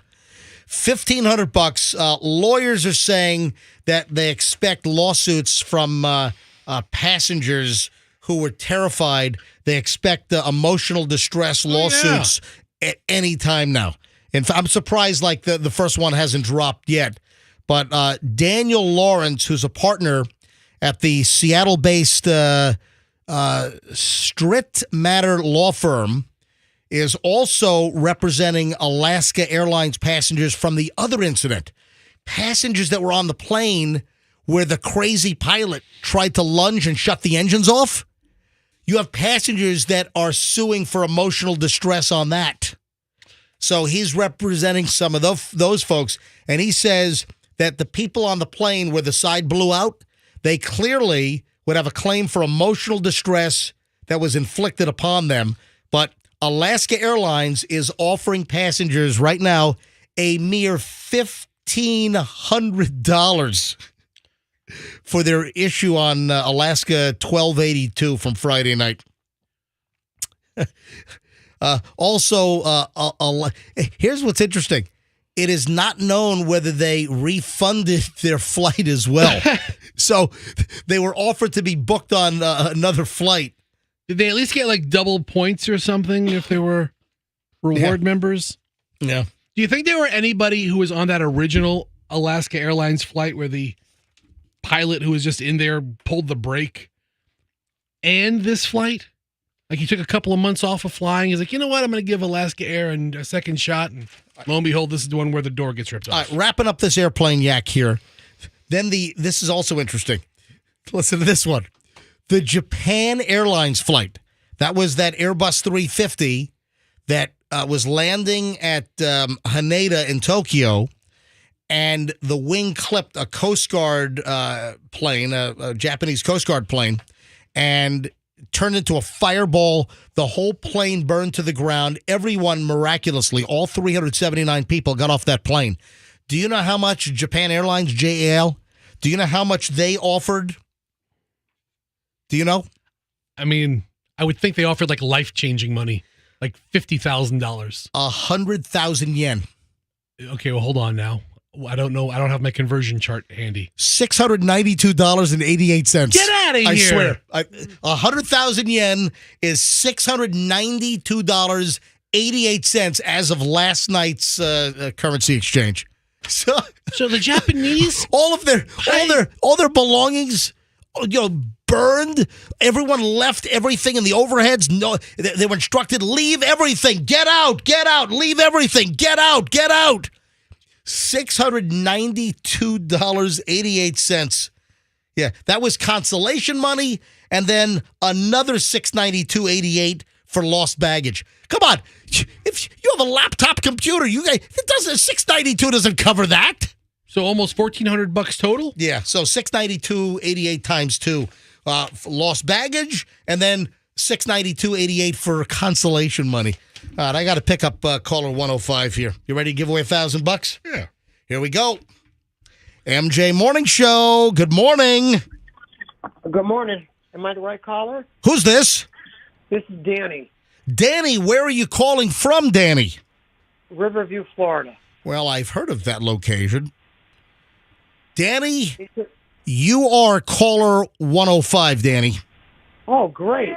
Yay! You are the correct caller. Danny, you're halfway there. Living on a prayer, baby. Danny, who won the $1,000 last hour? That was Kim. Yes! Danny, you win. You got it.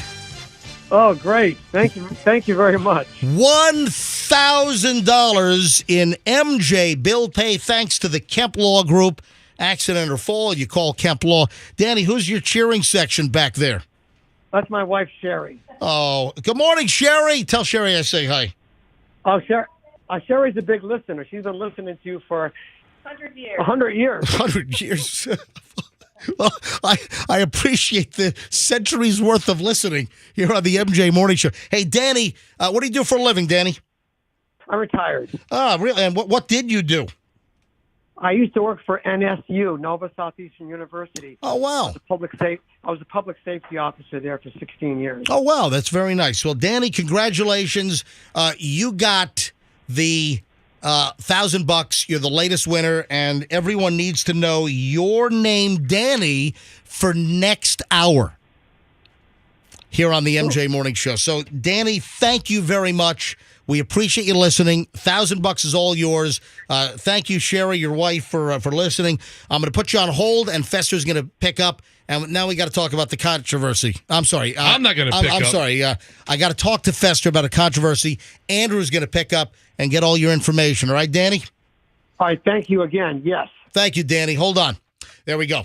You know, the age demographics, the spread, like yesterday, the age demographics for the winners are incredible. We have the largest spread of demographics in this market. We had a 20-year-old winner yesterday. One of the winners was 20 years old. Generation Z. We had a 43-year-old winner yesterday. We had a 57-year-old winner yesterday. All right. 20, 43, 57. And this is the problem. Oh, you think it's funny? I think this whole thing is hysterical. Oh, you think this is funny, huh? Oh, I think it's hysterical. And it's only going to get funnier. We had an 85-year-old winner yesterday from 20 to 85. And it was Fester's Aunt Peggy. Is that legal? I'm glad you asked, Froggy. And according to yesterday's rules, it was. According to today's rules, Makes sense. according to the rules from 10:30 yesterday morning, no. What kind of crap is that? It's so right, funny. All right, folks. What kind of reactionary place is this? All right, folks, this was bizarre. If you heard it yesterday, it totally caught me off guard. I could not freaking believe it. What caller did we get? Do you remember what caller it was for Aunt Peggy? I think it was caller 30. So, Fester's Aunt Peggy called in and won $1,000. Just called it. She calls in all the time for contests. And she's never gotten through. Won. No, she's never gotten through. Right. She says that she's always gotten a bit. In the 3 years we've been back, Fester's Aunt Peggy has never won a damn thing. And Peggy calls in yesterday. I pick up the next line. So Andrew screened, as he does, like with Danny, who just won. Andrew screens, he screened up to 104. So I pick up 105. I can see the last line that he picked up. I pick up the next line, which I just did live, and I took caller 105.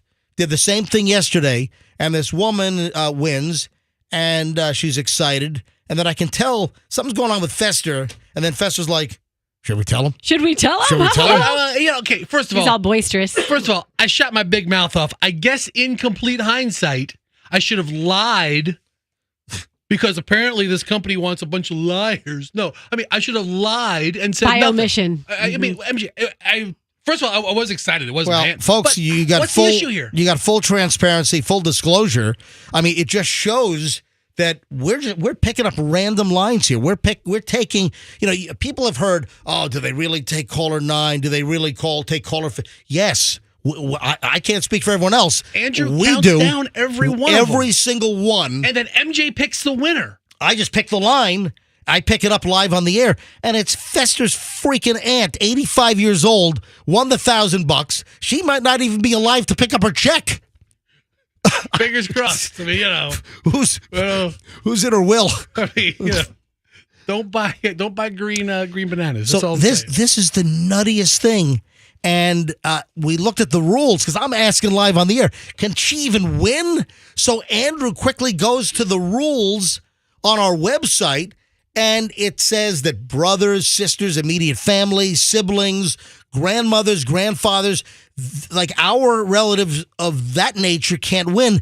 It said nothing about aunts and uncles. Guess what changed here at Beasley Media Group at 10:30 yesterday morning? How ridiculous is this? From Tyson Jones, our promotions manager. I love Tyson. Tyson's a great guy. Tyson, this is CC'd to the world. Contest rules have been updated to reflect that employee family members are not allowed to participate in station contesting. Family members include, but are not limited to, spouses, children, grandchildren, aunts, uncles, brothers, sisters, nieces, nephews, cousins. They've added all of that. So they've added cousins, nieces and nephews, and aunts and uncles. Those restrictions, those were not previously in the restricted winner rules. And now after Fester's freaking aunt won the $1,000 in the 7 o'clock hour? 7 o'clock winner, yeah. 7:45, 7:50 yesterday. Now the rules have been updated. Okay, so I have a ton of cousins living in this Tampa Bay area. Froggy has a ton of cousins. Ineligible! Froggy has like 500 cousins. Yes, that's ineligible. A swath of our listening audience. I'm sure we're This is a completely unenforceable policy. Well, and the other thing too is it said in there, but not limited to. You just named every possible relation that there is: grandparents, sisters, brothers, uncles, aunts, cousins. What other relations are there? What if it's a second cousin? What about fourth removed? Cousin is that's covered under cousins. Thankfully, stepfathers and stepparents weren't specifically mentioned. What about blood brothers? This is so what about you slit your thumbs and you mash your Yeah. thumbs? What about blood brothers? Yeah. Are you eligible? What about brothers from another mother? What about Eskimo Bros? Yeah, that's a good one too. Eskimo brothers. Oh, Yeah. Mm. What's the other one, Rox? The other way around? Eskimo sisters. Okay. I guess Yeah, so. it works both ways. So that's the update on the contest. I mean, what are the odds of that? What are the odds with hundreds of thousands of listeners and tens of thousands probably calling in at the same time to try to score? And it's anyway, contest rules have been updated since yesterday. First of all, who reactionarily just quickly, immediately after the show changed is this Tyson that changed the rules? Is this legal? I think our legal department was made aware of it, and anyway, the whole thing's been changed. This is ridiculous. It is 8:04 at the MJ Morning Show. Better give her $1,000. Yeah. So she gets the money. When does that Peggy pick up her check? That's what she wants to know. Hey, Andrew, have they said when checks will be available? Are they going to mail them, or people got to come pick up their checks? Do we know? Okay, I think it's a pickup. You have to pick up the check. I think people can get their asses down here to pick up $1,000 check. Huh? You have to pick up the check, and I think it's like 10 business days before it's processed. Don't judge us when you see the building. Don't judge us when you see the studio. So, MJ, if you want to talk about rules, I'm moving on now. Okay. Well, what about kissing cousins? Are they allowed? Yes. MJ, seriously, all kidding aside, all of my relatives and kin aside, there are also geographic limitations on this contest as well. There are. So the rules say that you have to be a Florida listener. So I think you can be anywhere in Florida according to our rules. Okay. But you have to be Florida. I've had several listeners, and this is for many contests, and my answer is usually, I don't know. No, we have a lot of listeners that listen online from around the country. Yeah. But for legal reasons, it's Florida listeners that are eligible. So I'll tell you what. So you can't win the grand, but you get all this free entertainment by listening to the MJ Morning Show. How about that? All right, moving along. Froggy's alien crap. Crap? I mean, you're really building this up. Man, what the hell? Alien crap. Is this the thing in Miami with all the police presence that I saw over the weekend? Yes. I mean, there were a lot of law enforcement response, and Yeah. I'm not sure what this was about. What was up with Froggy, tell me what you believe. Well, I believe it's basically Orson Welles' 1938 War of the World. It's happening right here, but it's happening in Miami as opposed to, that? L.A. or where the Mercury Radio Theater did it. This is real. War of the Worlds 2005. What was his face? Tom Cruise? Watch that movie? That happened in Miami last week. It did not. Yeah, it did. You're an idiot and you don't know nothing. Did you see the big walking? Oh yeah. As you butcher the English language? Yeah, you big stupid. I know people that say that exact So line. so explain to me, smart guy, why 500 cop cars showed up to a little kids brawl. Yeah. Go ahead. Because they thought they were going to have a riot. So you need 3,000 cops? There were no aliens at a Miami mall. Now, folks, we would have dealt with this yesterday. In fact, Froggy sent me this over the weekend. Oh, man, it's happening. I told you they're here. So Froggy's trying to get me set for yesterday's show that we're going to talk about the alien story from Miami outside this mall or wherever, shopping area. And I'm like, come on, Froggy. I mean, this has been explained. Has it? Well, I'm going to explain. If you don't know the story, I mean, it doesn't take a forensic expert to look at the video and see exactly what's going on here. But the story, here's one of the headlines. Aliens at a Miami mall, police say LOL. Despite memes and a flurry of speculation online, the Miami Police Department ruled out aliens as a possibility. So this happened over the weekend. Teens running, police converging, and a gray splotch that appears to be moving. And, Frog, you're saying you believe it was a 10-foot tall alien? Oh, no, it was a 10-foot tall alien. You're the dummy who doesn't believe it. Jeez. Why don't you give us the facts then? I would expect the police to say, oh, yeah, no, I mean, what do you want them to say? There's no aliens here. Yes, there are. There was no alien. The video from high above, the little moving, what appears to be a figure, which is just a blob. It's just light. It's a light reflection. Yeah, that a bunch of cops had guns pointed at. Watch out for that light, boys. Dude. It'll get you. I've never seen light look like that before. Oh, look at that. Dude. Yeah, that's alien activity. It is not. It is a light reflection. There's no alien. It's walking. Is the police officers Police's. I mean, that's what it is. My God, I got the English language butcher crew. It's MJ and the English language butcher crew here on the MJ Morning Show. The possessive form. I thought you were using it in plural form. Police. Okay. It's the police's. Okay. It's the police's light. I thought you were talking about it in plural form. Guys, Here come the polices. There were no aliens in Miami over the weekend. Nothing. Listen, we got to have a serious alien talk. I just need to go around the room. Who does believe in aliens? Yes or no? Go around. Fester, speak in.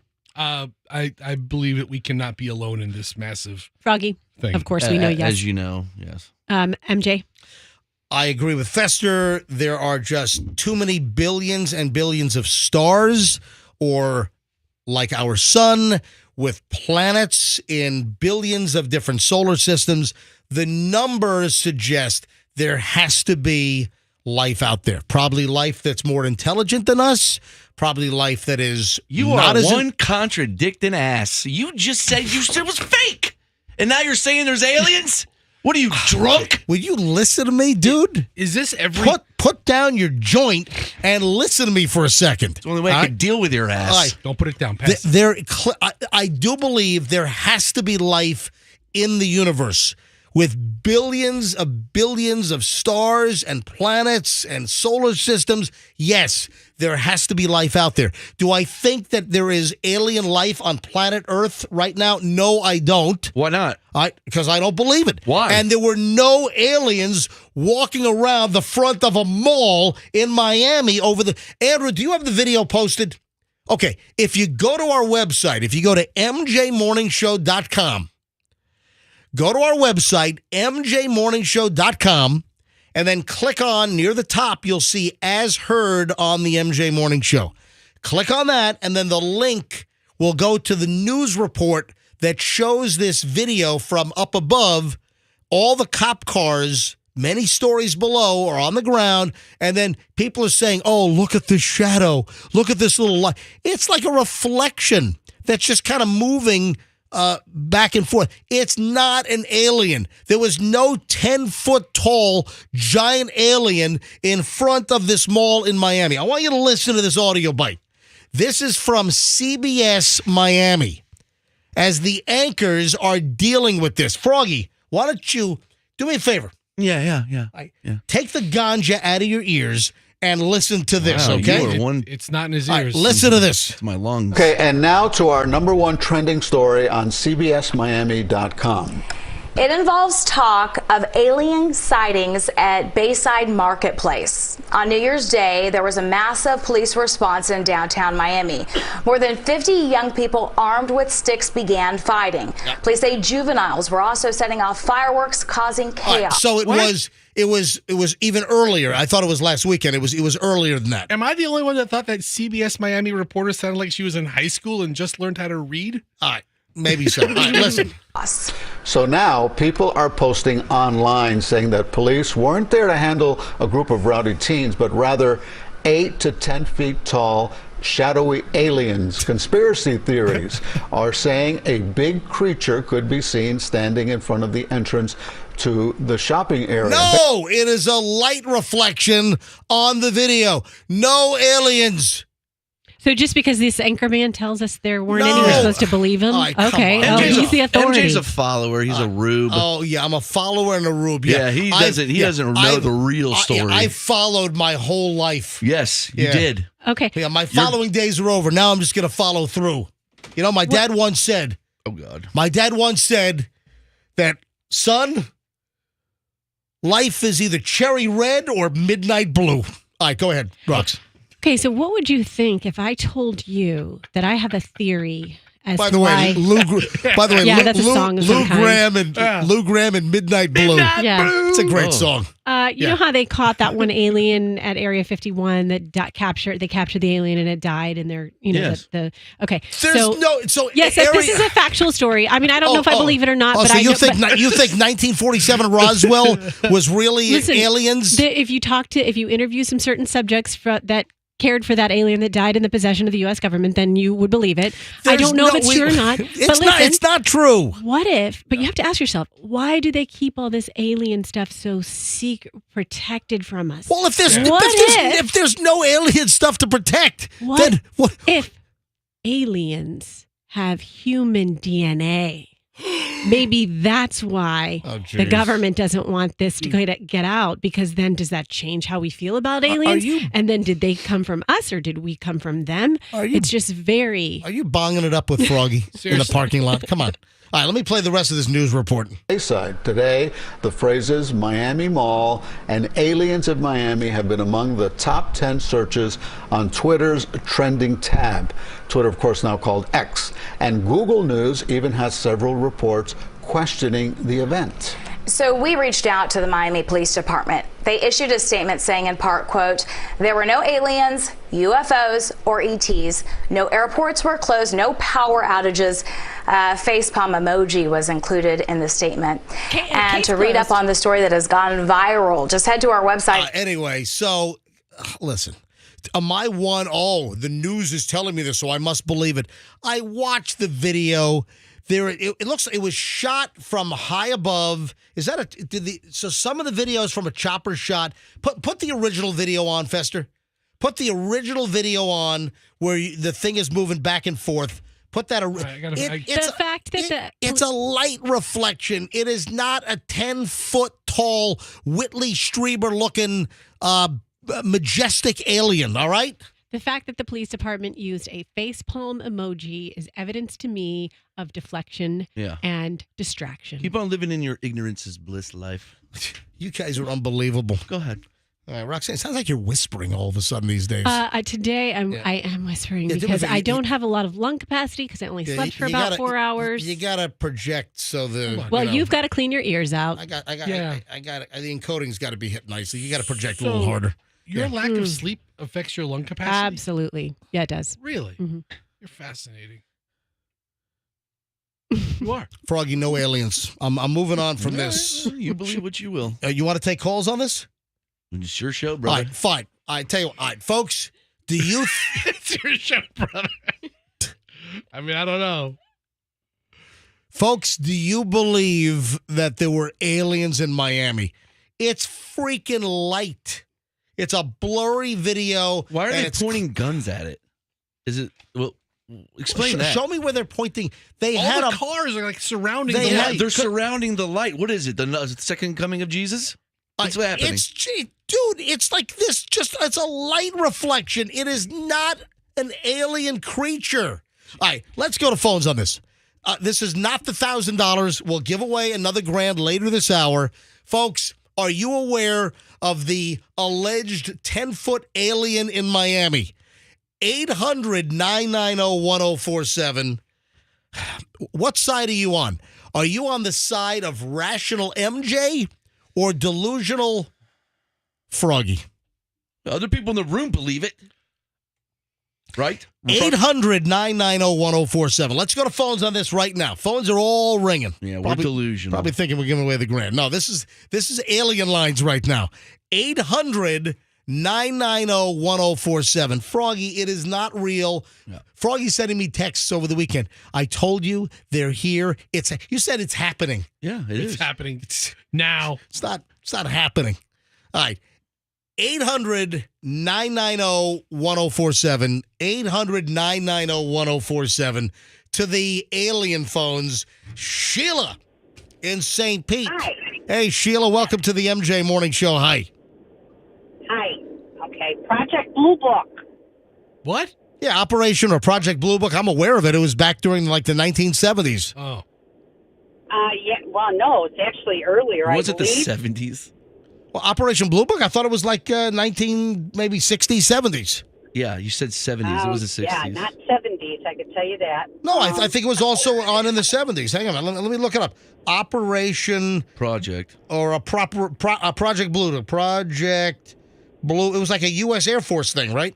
It was the Air Force and one other person 52. who was not related to the Air Force. Okay, so March 52 to 69. All right, so it was almost 1970s. So Project Blue Book was the code name for the systematic study of unidentified flying objects by the United States Air Force from March 1952 to its termination on December 17th, 1969. Yes. Yeah, so the project headquartered at Wright-Patterson Air Force Base, Ohio, was initially directed by... Also, was that where... What was that? There was a movie years ago called like Hangar 51, right? That was I remember that. It was like on HBO when I was a kid. And wasn't the story that they were housing the alien bodies at like Wright-Patterson Air Force? Anyway, so Sheila, do you believe there were aliens running around Miami a week ago? You know, that I wouldn't put it past anything. I'm skeptical, but I wouldn't put it past anybody. All right. Sheila, thank you. Thanks. Bye. Mary in Largo. Mary, you're on the MJ Morning Show Alien Lines. Hello. Good morning. Yes, Mary, go ahead.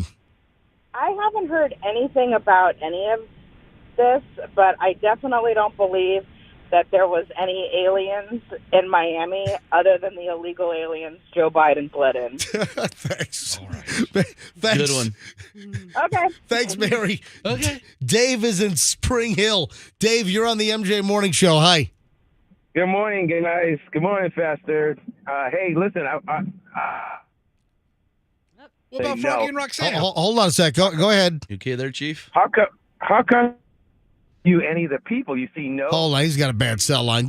Hey, aim your phone toward a cell tower. All right, hold on. Start again. Go. All right. I says they interviewed the police. They got the information from the police saying there were no aliens. But why are there no interviews with any of the people that were there, the civilians? Nobody said that there was or was not aliens there. How come there's no interviews with them? Yeah, so if anyone really saw an alien, where are other photos on the ground? Where are interviews from people saying, oh, my God, it was a 10-foot alien? Because this is just an example of the internet going wild, conspiracy theorists, but also you've got folks that don't for 1 minute believe that there was a 10-foot alien running around this mall in Miami, but you have people that just want to have fun. So they'll help to propagate it. They'll push it. Come on. Dave, thanks for the call. Let's grab another Dave. Let's go Dave in Largo. Hey, Dave, you're on the MJ Morning Show. Hi. Hey, it's Crazy Dave. I just had to weigh in about aliens. Yep, go ahead. There's no way in blazes that thing is real. I mean, you think about when we were young, MJ, they had all these videos of this video of like Bigfoot. Oh, he's sauntering in the distance. And it turned out that was a hoax. Or that classic S-shaped picture of Nessie rising out of Loch Ness. Yeah, it was all phonied up. Hey, how about all the Bigfoot photos? The people that have come forward years later. Oh, yeah, it was my cousin Barry in a gorilla suit, you know? With a fuzzy. And why are all the pictures totally fuzzy?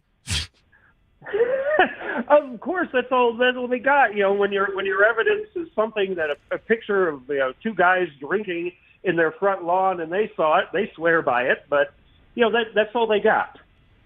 That's all they got. Fuzzy stuff. Well, you know what? You are speaking common sense over here. Something that clearly Froggy does not understand. All right. Thanks for the call, Dave. Let me grab Tiffany. Tiffany's calling in from Texas. Tiffany, good morning. You're on the MJ Morning Show. I'm telling you, I'm getting the off, and there's a reason why I'm getting the off, and everyone can either believe it or they cannot believe it. I don't give two but I am telling you right now, that back there is not real. Right, yes. Yes. And you can sit on this plane and you can die with them or not. Yes, thank you. I'm not going to. Right. You know what? We ought to put her on an Alaskan Airlines flight. We ought to put Tiffany on that. I love her. Let's grab Maxwell and Why Mama. Why Mama is on. Hi, Maxwell. You're on the MJ Morning Show. Hello. How are you? Yeah, we're fine. Go ahead. I think next you're going to start saying that it's a weather balloon, just like they did in Roswell or whatnot. Okay. So why haven't the aliens shown themselves? Why haven't we seen them? Just for fun. Oh, that's just having fun with us. They just want to have a good time. Just playing around. It's all just fun and games. They're playing invisible games. Till an alien gets their third eye poked out. All right. Thank you, Maxwell. Rob, a few more calls, then we're going to move on here. Rob is in Zephyr Hills. Hey, Rob. Hey, good morning. What do you think? Were there aliens in Miami last week? Well, there was an awful lot of cops there. You know what I mean? Because you had teenagers that were like rioting. Well, yeah, that's true too. But they have Project Bluebeam that the government does. So, you know, it could be it's the next thing that they're going to keep our mind busy on. Yeah, that's the thing with the face by the moon. It is a light reflection on a fuzzy video at this incident with teenagers causing a disturbance in Miami last week. Hey, Rob, thanks for the call. All right, Andrew, two more, and that's it. I got to move on. Alberto in Tampa. Alberto, you're on the MJ Morning Show. Hi. Hey, good morning, guys. I haven't talked to you in a while. How y'all doing? Alberto, great to have you back. Go ahead. I didn't even hear about it until you guys mentioned it, but you saying that Froggy says it, which I don't believe it, but if Hal Herman says it, hey, I'll buy it any day. Great points. That's a good point, sir. That's a big fan of Hal there, Alberto. Yeah. Thank you, Alberto. So, ladies and gentlemen, Hal Herman headlines. Hal, were there aliens down in Miami over on New Year's Day? Hal's not here. What are you talking about? Come on, Froggy, just do your Hal If Herman. Hal was here, he'd be like, Yeah. "Hey." If Hal was here, what would it sound like? It sound like aliens are with Travis Hey, Kelce. Fester. Hey, Froggy, if Hal were here, what would it sound like? He'd probably say like, "Hey, yeah, okay, aliens are coming," something you know like how that. Hal does it. Yeah, He's the way. Hey, everybody. Instead of just like aliens, it would be like yay. The aliens are Actually, Roxanne coming. does the best impression of Hal. So, She's a big fan. Take it away. All right, I think we've got a UFO sighting on line 7. Jack is in Port Richey. Hey, Jack, last call on this. Hello, Jack. Yes, hello. Good morning. Yeah, go, Jack. Yeah, I was living on Long Island. If you know Cockpit area, Copeg, yeah. Yeah. Was that the North Fork or the South Fork? Well, it was in off of. Anyway, Jack? What do you see? Did the aliens melt your brain, Jack? What happened? No, I saw a bright light over the railroad tracks. I was going very slowly. It's a train. I said, when did they put these lights on? And all of a sudden, the light shut off, and it took off, going over the water. I saw it going, and it just disappeared. All right, so lights at the railroad track. Is there any chance you were watching Close Encounters of the Third Kind with Richard Dreyfuss? Remember the railroad scene? He's in his utility truck or whatever. Remember that? Yes, I remember that there. Yeah. But this one took off the next day and put it in the paper that it was somebody flying a toy all around there. Right. But these lights were so damn bright, it was no damn toy. All right, Jack. Thanks for the call. Well, I'll give you Froggy's cell number. You can call Froggy and you can talk about aliens later on. Please don't. Thank you. All right. I'm sorry. Miami incident is it's a reflection, Froggy. There are no aliens, no 10-foot giant outer space creatures. Okay. We're walking around Miami. Yeah, we'll see. But Jack's thing in Copeg is real. All right. Fester. Yes. How many times over the years have we talked about multivitamins on this program? All right, you're a big multivitamin no-go guy. Basher. I think the story, I mean, we probably talked about it a dozen times, yes. Over the years. You had a friend that worked in the water treatment plant, and all he said was, these multivitamins are in the water treatment. That means your body just passes them and doesn't absorb any of them, and you think they're all crap. Every doctor that I know for decades, I'm not a Johnny-come-lately on this, every doctor that I know for years that I've ever had a conversation with, they're always like, the multivitamins or, people that are, you ever see the people that have like a shelf or like, some countertop in the kitchen and there's like 19 different bottles. You got Eye of Newt. You got all witches. Okay, they're not making a witch's spell. toe. But then you have all of these supplements, all of these vitamins. The supplement and vitamin business, folks, is a multi-billion-dollar business. And they've convinced tens and tens of millions of Americans, and of course billions around the planet, that, you got to take these vitamins. Now, are there some cases where if you are vitamin D deficient, let's say, if you're vitamin D deficient, that you should take a vitamin vitamin D rather. You should take 1,000 or 5,000 IUs, depending on if you whatever your vitamin D levels are. I take vitamin T, like you said. I pay the food. I pay the food. Don't take no vitamin T. All right, vitamin D. You know what I meant. So listen, are there some vitamins that you can take that are specific that you are low on, like iron pills? Are people that are low in iron taking an iron supplement? Can that help? Absolutely. Can you just suck on some pennies or something for that? That's copper. But listen, unless it's a World War II steel cent. All right, now, so the bottom line is the bulk of the vitamins that are out there, especially these giant multivitamins, they don't do much at all. I have some real life experience to share with you if you would like it. Yep. So I take prenatal vitamins all the time, right? I stopped taking them for like a month. And I kid you not, I was like, wait a second, my hair is falling out. Wait a second, my nails are breaking. Your nails fell off at the... Yeah. So then I started taking them again. And then my hair got fuller. So there's something Did your arm fall off like a zombie or something? Yeah. Did an eyeball fall out? Yep. What was that commercial for that like staffing company? Remember the zombie guy? That commercial ran forever. This is how we work now. And the guy's like a zombie and his arm's falling off. You know what I'm talking about? Yeah. Listen, do some vitamins help people that are deficient? Absolutely.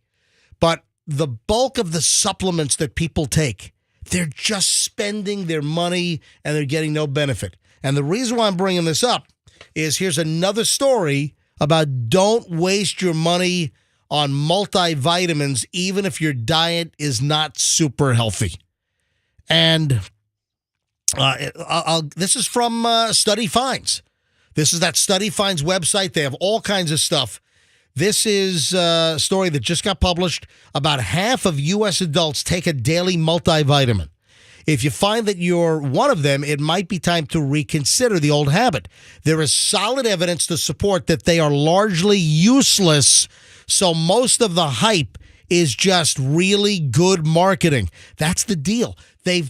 Over the decades, they pushed this on us, and we've got to supplement our diet with these multivitamins. The bulk of them do nothing. People are not deriving. It's mostly good marketing. It's not good medical sense. It's public relations. It's marketing. This dietitian, for instance, who's quoted in the Study Finds, says, I'll explain why multivitamins are not a top choice for most people.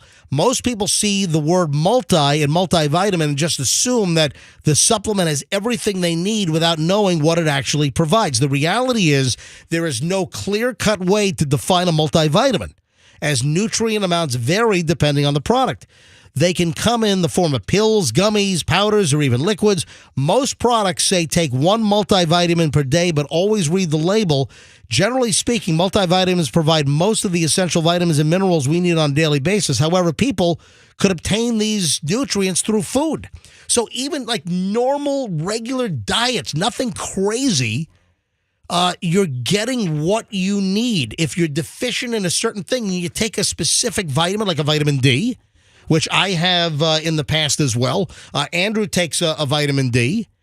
And, if you have a physical, they do blood work, they can tell if you have deficiencies. But these big multivitamins are by and large a waste. And Fester, you brought up the point that I've mentioned this numerous times. I had a buddy that used to work with Tampa Water and the sewer department, and the straining devices to catch the solids, they would collect buckets and buckets and buckets of these multivitamins that people take, and they just go whoop right through. Right, and they get flushed down the toilet because they never break down. They never get absorbed into the body. So they're just going whoop right through you. Whose job is it at the sewer department to go through the strainer? I'll tell you what I would do. If I worked there, I would collect all the multivitamins. I'd repackage them and sell them. Yes. And I would call it second time around vitamins. You want to be green or brown? You want to be green in this one? Reuse them. There's also a guy at the sewage place that's responsible for testing the water for COVID levels and stuff, too. They do that. Nasty jobs. Yeah. Now, I like a lot of vitamin D. And I don't want any crass jokes in here. You just said you like vitamin D, too. She loves the vitamin D. I love vitamin D. I think vitamin D every day, a lot of it, 5,000 IUDs is... No, just IUs. Whatever. No. IUD is the thing that goes up there. She loves... Yeah, it's not an IUD. She loves... It's just an IU, international unit. She loves the vitamin D so much, she IUDs the vitamin D. So you insert your vitamin Ds? Is that... You turn your vitamin Ds into an IUD? Is that what you're saying? I do. But I do think vitamin D... Does it come with a free applicator? A lot of it keeps you from getting sick, knock on wood. Yeah.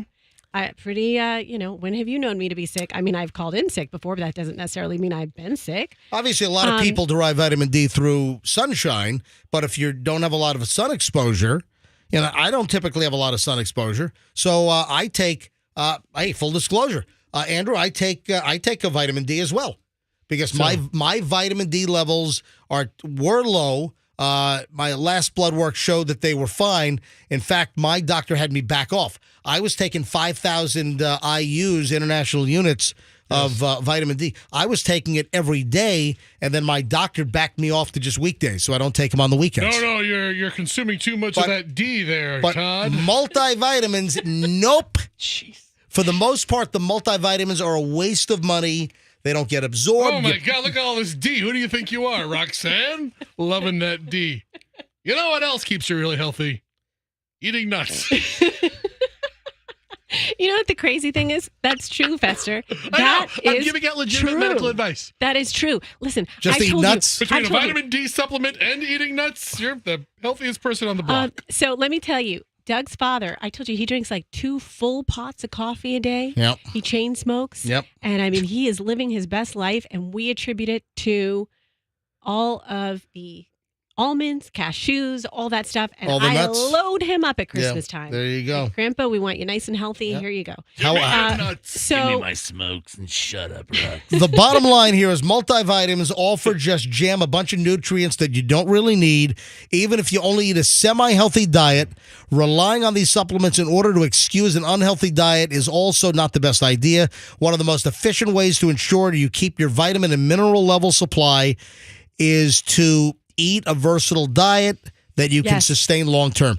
That's it. I've always heard that if you eat fairly well, you get everything you need, and you don't need to pay for, some people have hundreds and hundreds of dollars of these supplements and vitamins that they're taking. Okay, we've made enough vitamin D jokes. I want to tell you something serious about vitamins.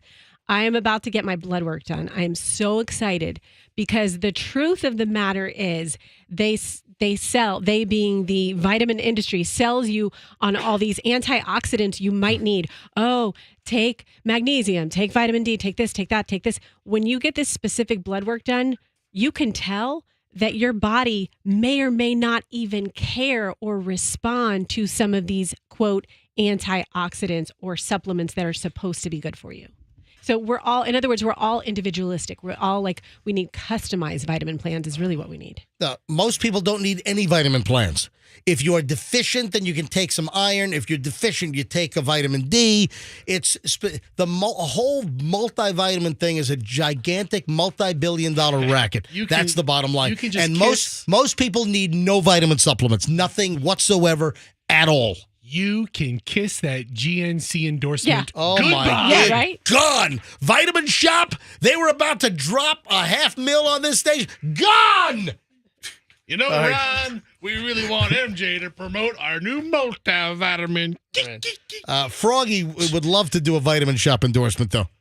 No, I don't get those things. All right, 8:37 at the MJ Morning Show. It's your show. Folks, we have... It's not his fault. Another 1,000... Froggy, I can't help it. It's not his fault. It's not his fault. Yo, you want to get into it? Go ahead. It's not his fault, the sales department. We got another $1,000 to give away momentarily. $1,000 cash is yours in minutes. It's all part of MJ Bill Pay. Brought to you by the Kemp Law Group. Accident or fall, you call Kemp Law. We're going to help you pay your bills that you racked up over Christmas on those credit cards. Ladies and gentlemen, you could win $1,000 in moments. Just be the right caller. Know the last winner's name from the last hour, the first name, and you win the next $1,000. So we'll give that away here momentarily. I'll tell you when to call in. Could be within seconds here on the MJ Morning Show. Listen to this. This is insane. This Postal customer, this woman gets notification from the U.S. Postal Service that they're never going to come to her house again. Why?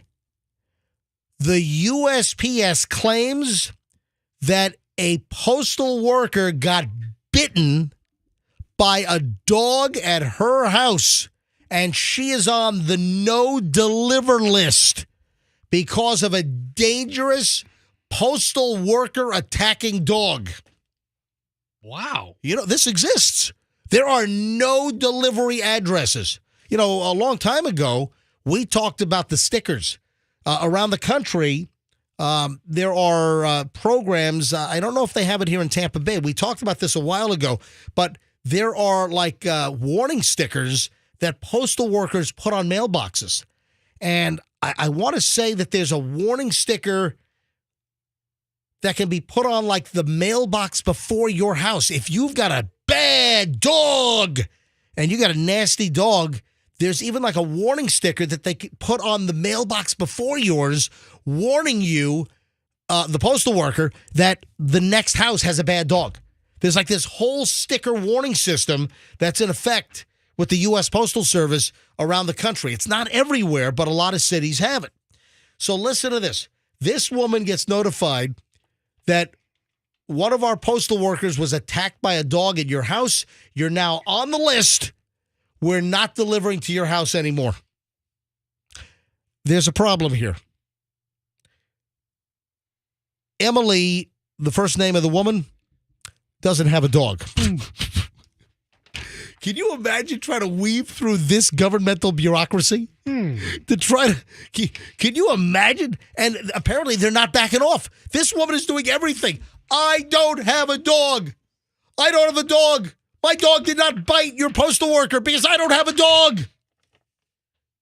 So this customer says that a mail carrier was bitten near her property, and she's been tagged and flagged, and she can no longer have mail or packages delivered to her house because she's on the no mail list. Wow. And she has no dog. She's no dog. Emily. Is it possible that the Postal Service delivered it to the wrong address? Well, something happened. Some dog bit a postal worker, and somehow she got tagged for it. But she doesn't have a dog. So this has gone viral. She shot a video. She's trying to get things changed. She explained that how she discovered that the USPS didn't want to deliver to her home any longer. She said that she first noticed that something was wrong with her address when she saw a package being delivered, that a package from Amazon was not being delivered to her home. So I guess it might have been a USPS, one of those, last mile deals. So Emily informed a representative at Amazon that she doesn't have a dog. So, Amazon will ship different ways. I've received things that I've ordered on Amazon that's come U.S. Postal Service, not just the Amazon in-house delivery vans or the contracted service they use. But I mean, this is, can you imagine having to say, wait, deliver mail and packages to my house? I don't have a dog. Can you imagine that nightmare? It's unbelievable. What a pain in the butt. All right, let's go. Let's give away $1,000 right now. Another $1,000 could be yours with MJ Bill Pay. Fester, you know what, Froggy? You choose the number today. Froggy, choose the number. What number? 45. Caller? What would you say? 45. All right, very good. We'll go with 45. Caller 45 right now. 800-990-1047. You're welcome, Andrew. Andrew likes the lower numbers. Yeah, I did it for him. Andrew poops his pants when I say... I can't count that high. When I say caller 105. All right, caller 45 right now, 800-990-1047. If you're the 45th caller, you win $1,000 if you know the name of last hour's winner. That's how it works. You always have to know the previous hour's $1,000 winner. Just need the first name. Who won last hour? Be the 45th caller right now, 800-990-1047, and win $1,000 with MJ Bill Pay. Thanks to the Kemp Law Group. Accident or fall, you call Kemp Law. So we were talking about the warning system with the stickers. I got a text message from Ed, the letter carrier. Yep. And he said now it's built into their scanner. Oh, really? Yeah, according to Ed, who was a longtime employee of the USPS. Ed. So, Ed, it's Ferris Bueller on the other line. All right, go ahead. Ed says, yep, they have it in the scanner, so the sticker system might already be outdated.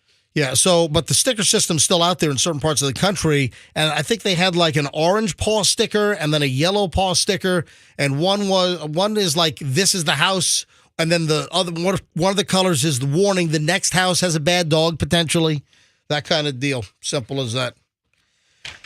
I have a very moving piece of audio I want to play coming up in just a bit. So I just happen to be watching. I happened to be at home yesterday flipping through the channels, and I happened to land on a particular news channel, and a piece of video comes up. I'm watching this live broadcast, and this video comes up. I'm like, oh man, and kind of grabbed you and tugged at you. And I'll explain what that is coming up in just a bit. While Andrew screens for caller 45 for MJ Bill Pay for the next $1,000, we have a number. I guess it was bad enough that the Miami Dolphins lost to the Buffalo Bills, right? I mean, for the Dolphins, it was, yeah. Yep. So, that's a whole controversy as well. So we'll get to that here in a second. But Tyreek Hill Tyreek Hill, and listen, this is not a deal where you got to know sports, you got to know NFL, because we don't do a lot of sports on the show, but this is just a much bigger story. But it happens that Tyreek Hill, one of the Miami Dolphins stars, Tyreek Hill's house had a major fire. Turns out it was a little kid playing with a lighter that lit something up. The number is in. Do you know how much damage? Kid playing with a lighter. He had purchased this house recently. The house was a $7 million house in Southwest Ranches, in the Miami-Dade, Broward area. Do you know how much damage has been assessed? He was at practice and got word, hey, your house is on fire. Kid playing with a lighter. Do you know how much money? Take a guess. I mean, I saw there's a gaping hole through the roof. Right, but major smoke and water damage inside. The water damage. I mean, it's got to be a couple of $1 million. You're right. $2.3 million. The number's in, and it just shows. You got a $7 million house. Little kid with a lighter caused $2.3 million in damage. How about that? Wow. Yeah. Hi, good morning, MJ Morning Show. Who's this? Yvette. Yvette, where are you calling from?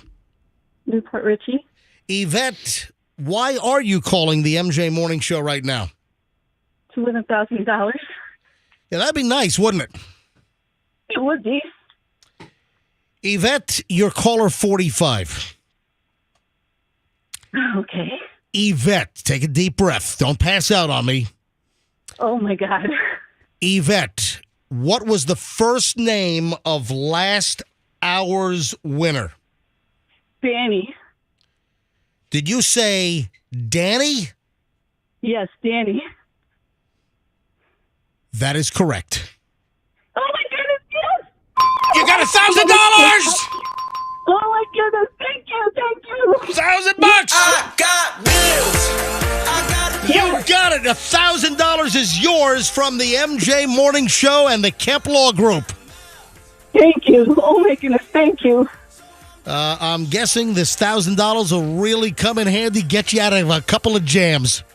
It sure will. Yes, it will. Thank you so much. Listen, it's not $50 like the Hidden Valley Ranch taste testing, and the focus group, but $1,000 will get you out of a couple of jams.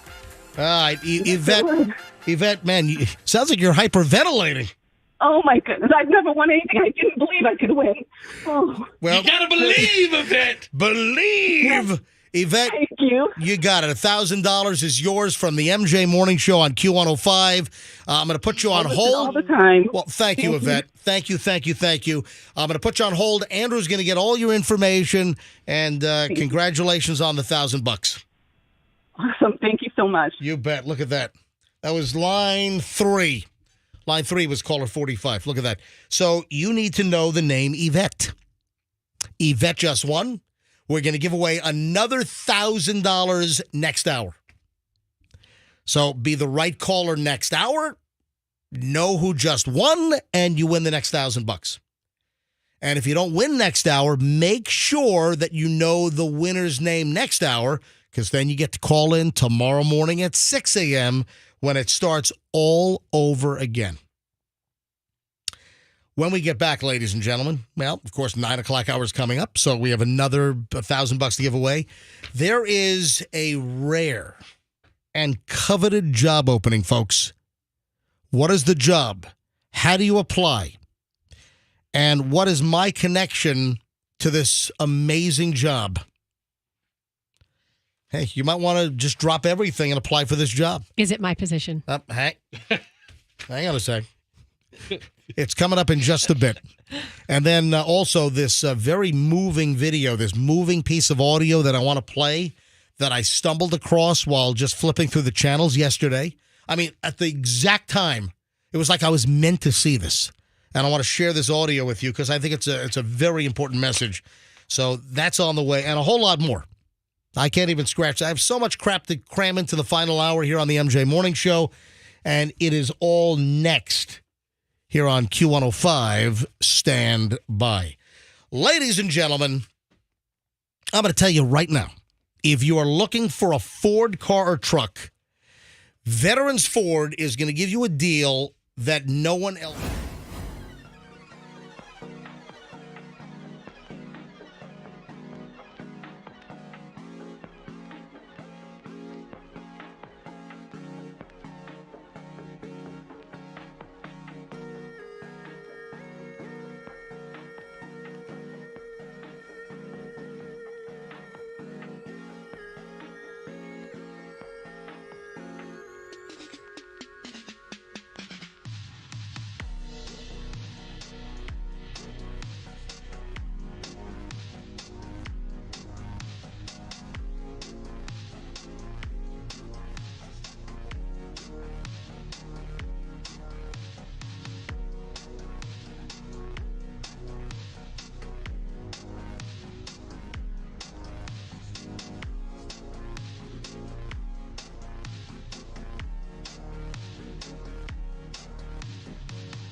It is the MJ Morning Show on Q105.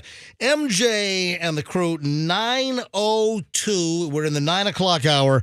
Welcome, everyone, to the 9 o'clock hour. That means we have another $1,000. Officially in the 9, we now have the next $1,000 to give away with MJ Bill Pay. I got bills.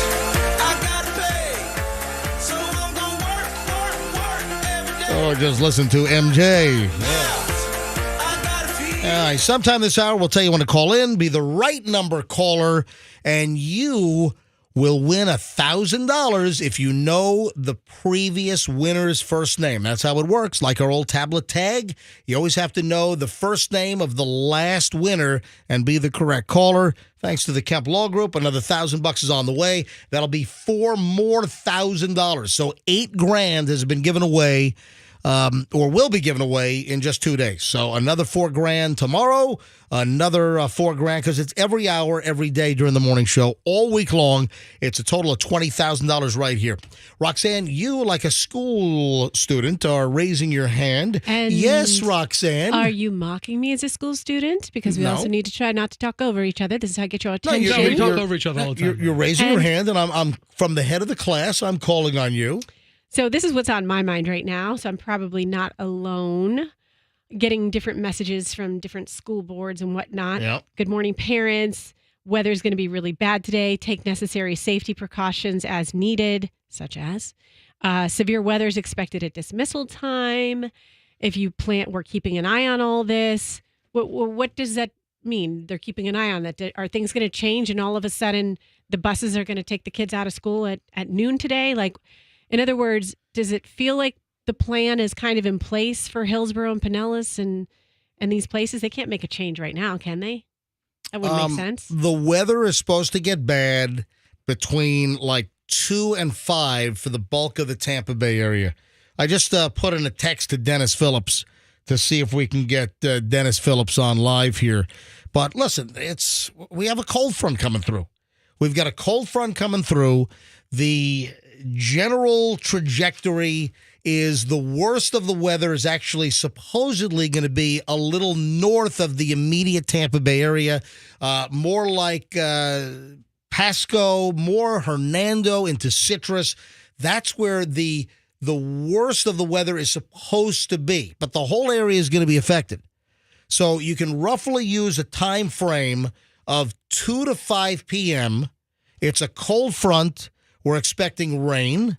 We're expecting some heavy winds, 30, 40 mile an hour winds. Gusts could be 50 plus. There is a chance of some tornadic activity. There is a chance of coastal flooding a little later on.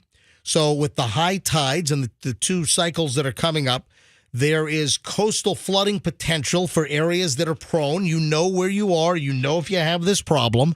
And that's going to be later this evening into the overnight hours. Be aware of coastal flooding if you have an area which does tend to flood. So we in the immediate Tampa Bay area are in, the more severe areas like the orangey zones, as they try to color code, are a little north of the immediate Tampa Bay area. So like Pasco, or even a little north of Pasco. Up the coast, you got Hernando and Citrus, obviously, and then we will have effects here. It's not going to be a prolonged event. It's going to be a couple of hours. The cold front's going to whip on through, but we're going to have potentially nasty weather. It's nothing that we haven't seen in the past. So heads up, I put in a text to Dennis Phillips to see if he can come on with us.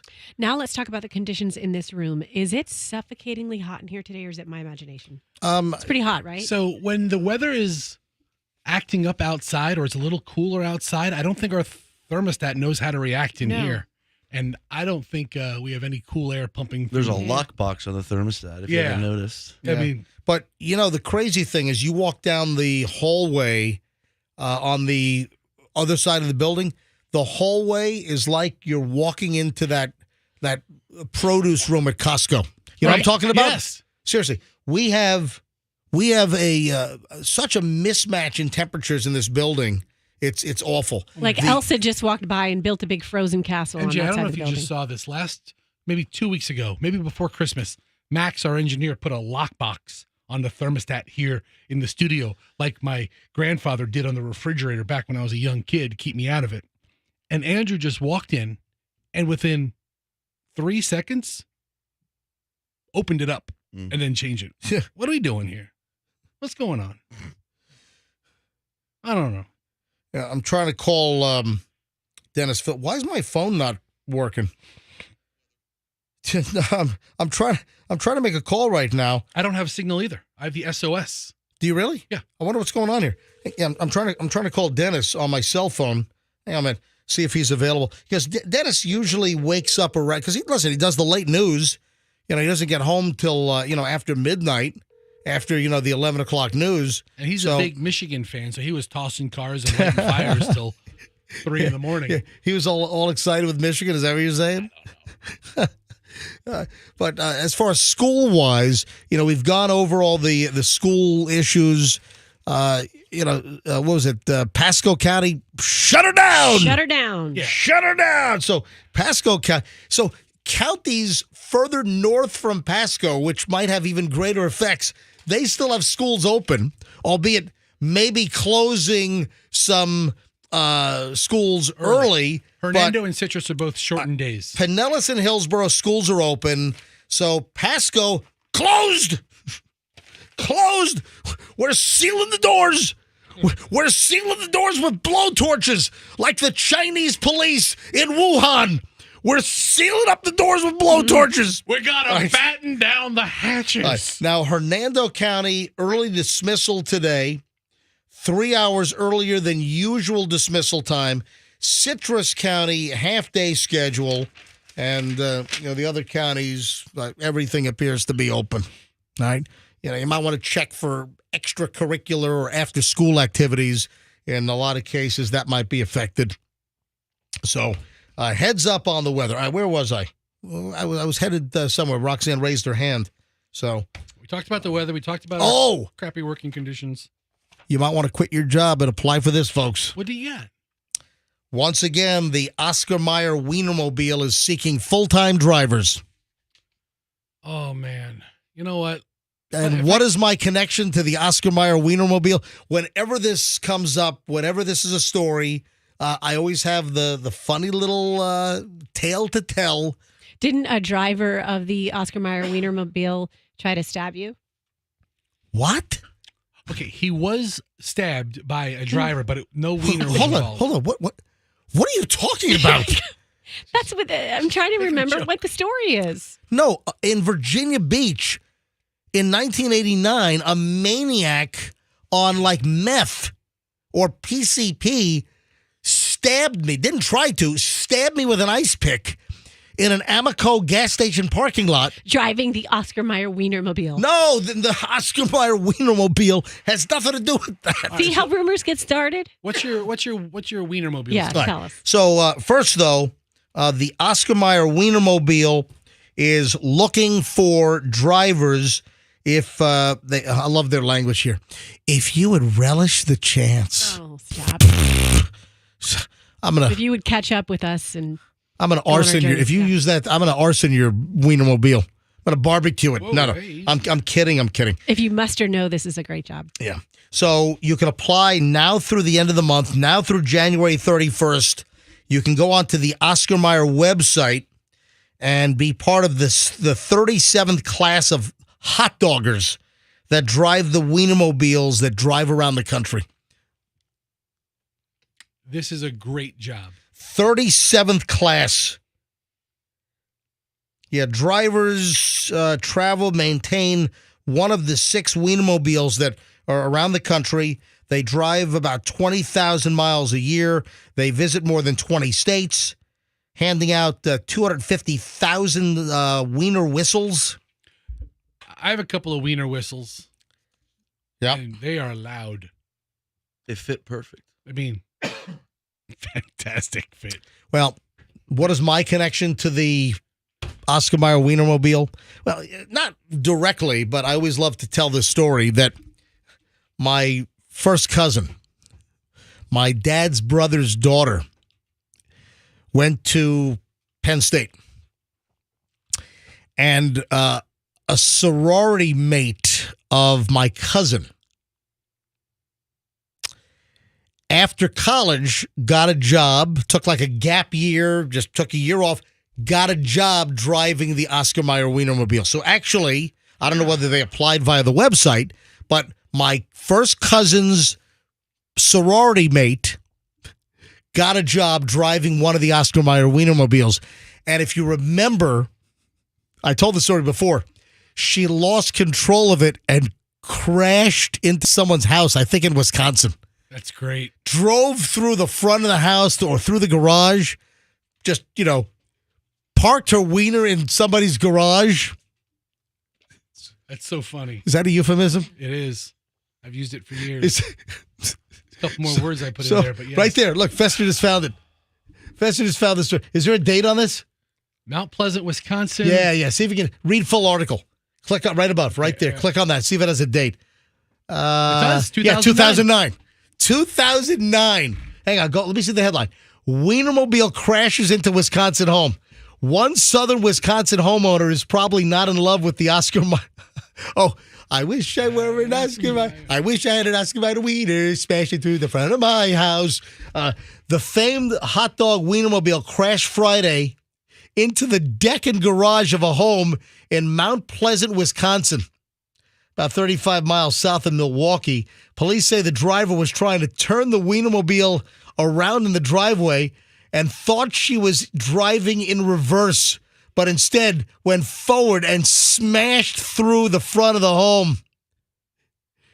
It still sat in the driveway as it was wedged inside the garage. All right, so the good news is there was no injuries. No one was home at the time, no injuries, no citations immediately issued. Both the home and the vehicle suffered moderate damage, which Oscar Mayer spokeswoman Sydney Linder says insurance will cover. And that was 2009. And that was my cousin's sorority sister who crashed that Wienermobile in Wisconsin. There's pictures of it. Oh, yeah. The whole front end was all smashed up. Because that whole thing's like fiberglass. I can't imagine that's the safest thing to drive. You're up high. Yeah. But anyway, so I just thought that whenever I talk about the Oscar Mayer Wienermobile, I got to talk about that. 9:14 at the MJ Morning Show. We have another $1,000 to give away in just a bit. $1,000 could be yours if you are the correct caller and you know last hour's winner's first name. It'll happen sometime this hour. It'll be the fourth $1,000 prize today. Every hour, every day this week, $1,000 could be yours here on the MJ Morning Show. On a much more serious note, I'm home after the morning show yesterday. This is, I'm trying to think, I think it was like a late 11 o'clock hour. It's just before 12 noon. I'm flipping through the channels. I think Michelle was watching, South Park or something, and I'm like, all right, enough South Park. So I'm flipping the channels. And I stumble on CNN. On my cable deal, you got Fox, then the next one is like CNN, then you got MSNBC, you got CNBC, you got all the channels. So I'm flipping, and CNN pops on, and the anchor, Sarah Seidner, comes on, and you can tell that she's very emotional. I'm like, whoa, what's going on here? And I sat and I watched all 2.5 minutes of what she said. And I thought, this really affected me. This really had an effect where I'm like, wow, that is one of the most moving things that I've seen on television in quite some time. Let me play the audio from CNN. This is about 11:55 yesterday morning. Listen. As we end our broadcast today, I have a personal note that I would like to share with you. I want to start by doing this and asking you a big favor. Now, this is Sarah Seidner, and she's one of the daytime anchors on CNN on the news. Just take a second to recall the names of 8 women who you love and know in your life. Just 8. Count them on your fingers. Statistically, one of them will get or have breast cancer. I am that 1 in 8 in my friend group. I have never been sick a day of my life. I don't smoke. I rarely drink. Breast cancer does not run in my family. And yet here I am with stage 3 breast cancer. It is hard to say out loud. I am in my 2nd month of chemo treatments and will do radiation and a double mastectomy. Stage 3 is not a death sentence anymore for the vast majority of women. But here is the reality that really shocked my system when I started to research more about breast cancer, something I never knew before this diagnosis. If you happen to be a Black woman, you are 41% more likely to die from breast cancer than your white counterparts. 41%. So to all my sisters, Black and white and brown out there, please, for the love of God, get your mammograms every single year. Do your self-exams. Try to catch it before I did.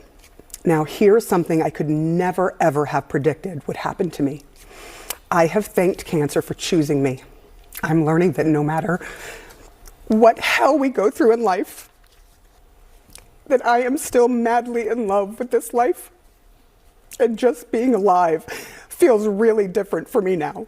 I am happier because I don't stress about foolish little things that used to annoy me. And now every single day that I breathe another breath, I can celebrate that I am still here with you. I am here with my co-anchors, my colleagues, my family, and I can love and cry and laugh and hope. And that, my dear friends, is enough. And then it ends there, and they just go to break. And that was the end of their 11 o'clock news hour on CNN yesterday. Sarah Seidner, 51 years old, diagnosed with stage 3 breast cancer. And I just... that's probably one of the most moving things. I mean, she was crying. You could tell, how emotional this moment was for her. She's going through a lot right now. And it takes a lot of courage to do that, to make that announcement. And it was, I just thought it was remarkable. And, Michelle and I were both watching this. And, I mean, it deeply affected us. And, of course, this is an anchor. This is a woman that's on television every day. But you've got millions of women that go through this, and some don't make it, and some don't make it. But again, the self-exams, having the regular mammogram, I just thought it was important for us to talk about. And I wish Sarah Seidner, 51 years old, a CNN anchor who noticed a lump some months ago, told that she needed a biopsy, and that it turned out it was cancerous and diagnosed with stage 3 breast cancer. We wish her the best, and I'm sure her prognosis, or I hope her prognosis is going to be great, that she can beat this. So, again, one of the most moving things I've seen on television, certainly TV news, in a long, long time. 9:20 at the MJ Morning Show here on Q105. Lightening things up just a little. Well, if you want to call judges getting attacked by flying felons, lightening things up. Well, here we go. Anything is lightening up after that. I love this. The maniac that did the Superman dive into the judge out in Vegas, he was back before her yesterday. This time they had him all shackled around his waist. His legs were shackled, and they had a spit mask on him. Yeah, they're not taking any chances this time. They had the netted spit mask on him. You know what I love? You ever see when they had to wheel defendants into the courtroom? There's such a disruption. They have them in like a restraint chair. Yeah. They're all strapped in like cargo.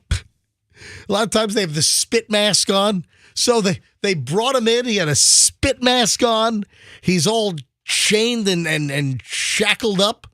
Because this maniac is the one that said, bleep this or bleep you, judge, then did a flying Superman leap from the defendant's area over the bench, which is, what's that bench, like 4.5 feet high? It looks pretty high. 5 feet high? When the lawyers come up to meet with the judge, only their chin. Yeah, it's like nose. Exactly. This guy does a Superman mid-air flying superhero thing into the judge, knocks all the flags down, the U.S. flag, the Nevada state flag. Anyway, so he was back before the judge and sentenced by the judge and got 4 years. So back in court, and the sentence was handed down by the exact same judge. So Deobra Redden, the flying felon maniac, he faced Mary Kay Holthus again, and he was sentenced to 4 years for his. Now, keep in mind, so he's going to be up to 4 years, or maybe just even a shade longer. Is this on the original charge that she was going to sentence for? This is important. This is the original charge. He's going to face another judge. So a whole separate judge is going to handle the new case of him attacking the judge by going airborne. So he's got a whole new rap he's going to face. So if he's getting 4 years from this probation violation and domestic violence and attempted battery conviction, if he's getting up to 4 years for that, tell you what, he's going to do a lot more time for that attack on the judge. Yeah. So a whole different judge, once that goes through the prosecutorial channels, charges were already filed. He got some kind of an enhanced charge for an attack on like a court official or a government service worker. So he got this enhanced charge, and that's going to be a whole different felonious trial, and another judge is going to handle that. I wonder if this judge is going to be called as a witness like in that trial. I mean, she might. Or if the guy's just going to plead that thing out. But that's unbelievable. But you know what I want to get? I want to get a spit mask for you and Froggy. I want to get one for you. Yeah, you're the one with the bad breath and spit problem. Yeah, you want to talk to Dude, Froggy, you're violent today. Oh. You are verbally violent today. You can use a piece of cake. Folks, if there are, listen, folks, if there are any clients that would like Froggy. No, shut up. Don't give me a break. I've already talked about this. I'm trying to. Don't do it. I'll walk out of here. I'm threatened. Go. All right. 9:24 at the MJ Morning Show. Hal's going with me. All right. Hal can go. Leave Hal. Hal can go. All right. 9:24. I'd rather Hal stay. Hal's got a better attitude. All right. 9:24 at the MJ Morning Show. When we get back. Hal's a functioning alcoholic, MJ. Yeah. Hal, listen, Hal, Hal, I think, is in dry January right now. So I think things are much better with Hal. All right. 9:24 at the MJ Morning Show. We have a.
The Q105 app is your connection to all the big contests. Powered by Anajar and Levine Accident Attorneys. Call 1-800-747-FREE. That's 1-800-747-3733.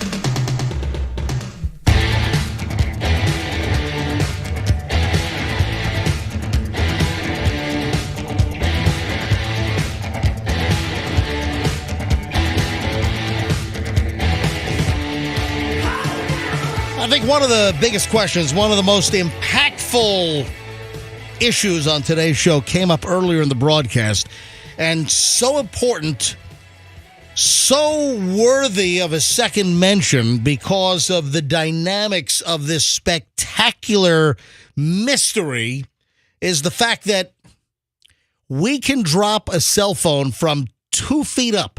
We can drop a cell phone from our desk. We can drop a cell phone while walking in a parking lot. It hits the ground. It cracks the screen. Even with a case, even with a protective case, we'll drop a cell phone from 3 feet up, from out of our pocket. And it breaks. It cracks. Ruined. You got to use your Apple Care, or you got to use your whatever insurance Google Insure, whatever you have. But an iPhone gets sucked out of that Alaska Airlines flight, falls 16,000 feet to the ground in Portland, Oregon, and it is virtually perfect. The screen's not cracked. The case isn't dented. It's working fine. It's a mystery, and if you and it wasn't locked. Whoever the passenger was who had their phone sucked out of that hole in the airplane, the phone was not locked. So the person that found it, and we played the audio. Let me play this again. This is worth a second play here on the MJ Morning Show. The guy that found it is Sean Bates, and Sean was just flabbergasted. Sean was blown away as he went out to look for parts. Because he's saying, listen, the news reports were saying, hey, if you're out and about, look for the airplane door that blew out, that door plug. The NTSB had asked people to go and report anything that looks like it had been fallen out of the recent Alaska Airlines accident. Thankfully, no one was injured or got sucked out, but they did lose some belongings. They were still looking for the door. And I found a phone sitting on the side of the road that had apparently fallen 16,000 feet. Yep. And I was, of course, a little skeptical at first. I was thinking this could just be thrown out of a car. Someone dropped it while they were jogging. But I found it. It was still pretty clean. No scratches on it. Sitting under a bush. And it didn't have a screen lock on it. Yep, so I opened it up, and it was in airplane mode with a travel confirmation and baggage claim for Alaska 1282. What a story. Wow. We drop a phone out of our pocket and it breaks. An iPhone gets sucked out of an airplane at 16,000 feet. And the phone's fine.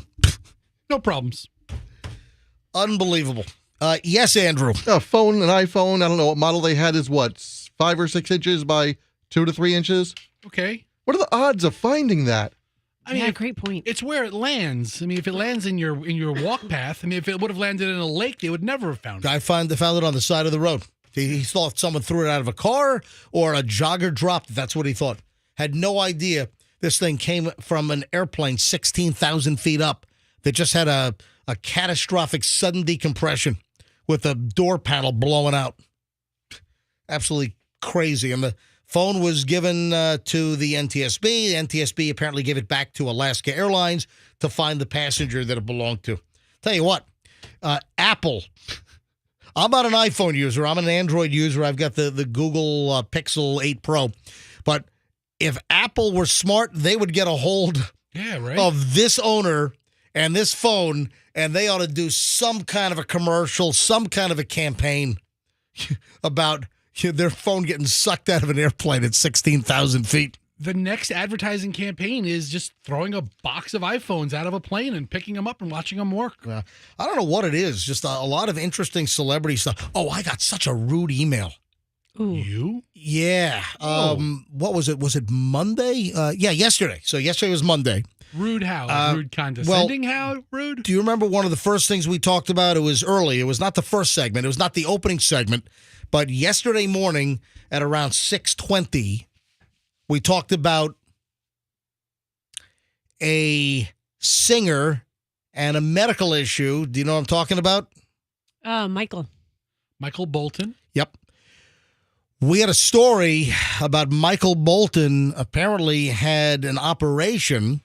Froggy, you weren't here yesterday, so I don't even know if you know about this. No, my God. What happened? He lost his mullet? Froggy is the biggest Michael Bolton fan in the room. Close. Michael Bolton had a brain tumor. So Michael Bolton had surgery to, I guess, operate on the brain tumor. And I guess the word is that he should be okay. And listen, I'm not the biggest Michael Bolton music fan. Hey, Andrew, did you pull some Michael Bolton yesterday? Because we had no Michael Bolton in the computer. Which is disturbing. I thought it was odd. I guess Q105, we don't play any Michael Bolton. We can't squeeze in one or two of his hits occasionally? Well, I guess they don't test well, so I don't love Mariah Carey. Time, love, and tenderness, love is a wonderful thing. And what else? He did... I'm not telling you to play his slower stuff. Yeah. He had some peppy stuff. Yeah, so Michael Bolton, brain tumor, operated on, and I think Michael Bolton should be okay. But I got the rudest freaking email yesterday. I don't even know if I should share it. Well, now that you brought it up. Is it from Michael's people? What is this, like the cancer hour? No.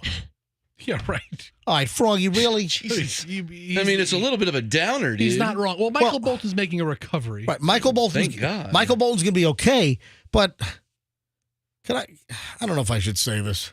Well, while you contemplate whether or not you're going to say it, hey, Froggy, have you ever heard of the song Jack Sparrow with Michael Bolton? Oh, my God, no. Oh, not this again, please. No. Never. Roxanne loves I love it. Yeah, it was a Saturday Night Live bit like a decade and a half ago. Yeah, it's one of my favorite things, All and right. you guys just have no senses of humor to appreciate it. Well, no, we played I would love to hear it. We played it yesterday. Well, here's the deal. I got an email from James. Should I don't know if I should share this. Put it all out there. We just got done talking All about right. how full transparency we All are. right. So James writes an email. I'm sorry to hear about Michael Bolton's brain tumor, but is it payback because Michael Bolton's music gave me a brain tumor? I mean, that's come on, James, really? All right. I told you I shouldn't have shared that. Well, I was thinking it was more like the emailer was mad at us. I did nothing wrong. So I got James trying to be the shock jock. That is I not got James rude. at home. That is not rude as much as it is just a bad joke. And I like jokes. That's just not a funny joke. Oh, your music gave me brain cancer. Okay. Hey, I would have passed on that one. Yeah. And what do you mean? I mean, that's a really. if I were this a guy, bad what was his taste. name again? Oh, James. Okay, if I'm James and Real I'm bad sitting taste. there probably in my underwear in front of my computer or have my phone in my hand and I'm gonna send a text message to the radio guy. I told you it was rude. I told you. Or email. It You wasn't rude. You guys prodded and coaxed me to read the email. Come on, James. Rude is wrong. Yeah. Anyway, James, I think it was James's attempt at humor. Hey, Andrew, did you find any Michael Bolton anywhere? Oh, hang on a sec. Yeah, hang on. Here we What do go. you got? Here Give we me something. When a man loves a woman. Yeah. Yeah, Michael Bolton, When a Man Loves a Woman.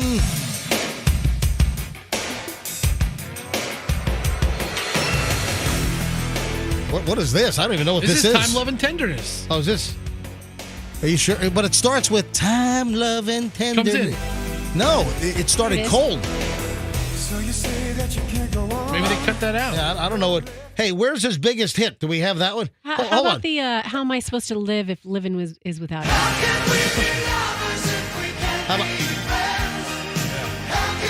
How about this one? There we go, Michael Ball. Oh, here's the one you want. Said you were leaving. There we go. Someone swept your heart away. Hey, James, you doing okay? James, relax. James, you okay, buddy?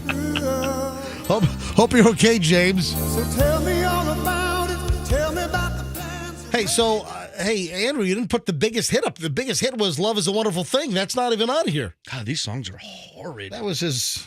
Oh, he hasn't got... That's enough. We're done with Michael Bolton. Dude, back in the day, these songs were the peelers, man. But listen, I wish Michael Bolton the best. I hope that the surgery was successful, and I hope that he has a full recovery. Yeah. And I hope that his mullet was not shaved off for the procedure. First of all, he no longer rocks the mullet. Yeah. Maybe all the years of the mullet weighing down his head made a tumor appear. That's a funny joke. That's not funny. There's, I mean, there's nothing funny If about we're it. making cancer jokes, that's the funny one right no, there. there's no You're joke. the one who keeps doing it. Take a note, James. Things with mullets are usually funny. Yeah, but stop saying there's nothing funny. Don't say that. It's a whole Fester. genre by itself. All right. We've got $1,000 to give away. $1,000 right now. It's the last grand for today on the MJ Morning Show. Let's go with who hasn't selected? Froggy, you selected. Fester, did you select the caller for today in any of the hours or no? Today I have not. All right. Your turn. Roxanne, you did it earlier, right? Yesterday I did it. All right, Fester, you pick it. What number caller right now for the $1,000? 55. Caller 55. You'll double nickel. Yeah, you might not be able to drive 55, but you can dial 55. Let's go. 800-990-1047. 800-990-1047. Just be caller 55, the double nickel. If you're the 55th caller and you know who won last hour, you win the next $1,000 here on the MJ Morning Show. So good luck. Caller 55 right now. 800-990-1047. That's 800-990-1047 here on the MJ Morning Show. And we will take the 55th caller live as soon as it gets screened. If I would have known you were going to make an I can't drive 55 joke, I would have picked a different number. Please. But good luck. Come on, Sammy Hagar. I can't drive 55. Sammy Hagar, man. What else before we get out of here while we're waiting? Oh, you know what's a problem? Fake Stanley tumblers. I don't know what it is. Why are we suddenly bombarded with all these damn Stanley tumbler stories? So there are counterfeit ones. There are fake ones that are being sold out there. Yeah, all the stores have them. No, but they're... with the label. Fake No. Stanley Yeah, badging? Yeah. So they're not made by Stanley, but there are fakes. There are counterfeits where they're having the Stanley logo on there, and it's not made by Stanley. So the quality's inferior, doesn't have the insulation quality. The materials are nowhere near as good as the Stanley tumbler. But I'll tell you what else is pretty. So heads up on that. Make sure if you want a Stanley tumbler, you're getting the real thing. You know what's funny? What's funny? Like a Lightning employee, you know, like, or whoever the NHL team is, whoever the NHL team is that wins the Stanley Cup, they get to have the Stanley Cup at their house. Right. So, I mean, literally all of the players, anybody in the organization of the winning hockey team of the Stanley Cup, they get to have the Stanley Cup at their house either overnight or for a couple of hours, whatever it is. And it even comes down to, like, my good friend Chuck Slonim, our official ophthalmologist here on the MJ Morning Show. Dr. Chuck is one of the original Lightning team doctors. He's at all the local games. He stitches up the players on both sides if there's an injury requiring stitches. I heard there are players on other teams that wait until they get to Tampa to have Dr. Chuck look at their eye because they love and trust him that much. Dr. Chuck's a good guy. So Dr. Chuck, he had the Stanley Cup at his house twice. I've been invited twice to his house as one of the team doctors. You know, he gets to have the Stanley Cup at his house. My invitation must have got lost. But here's the funny thing. You invite somebody over to see the Stanley Cup, and you have a Stanley tumbler just sitting on a table. It's the Stanley Cup, right? It's a Stanley tumbler. Or if you're the team that loses, the NHL should just give you Stanley Cups. Yeah, there you go. That's a consolation prize. Hi, good morning, MJ Morning Show. Who am I speaking to? Charles. Charles, where are you calling from, Charles? I can't even talk. Hudson. Charles, you're in Hudson? Yes, sir. All right, Charles. Sounds like you're driving right now, Charles, or you're playing in traffic.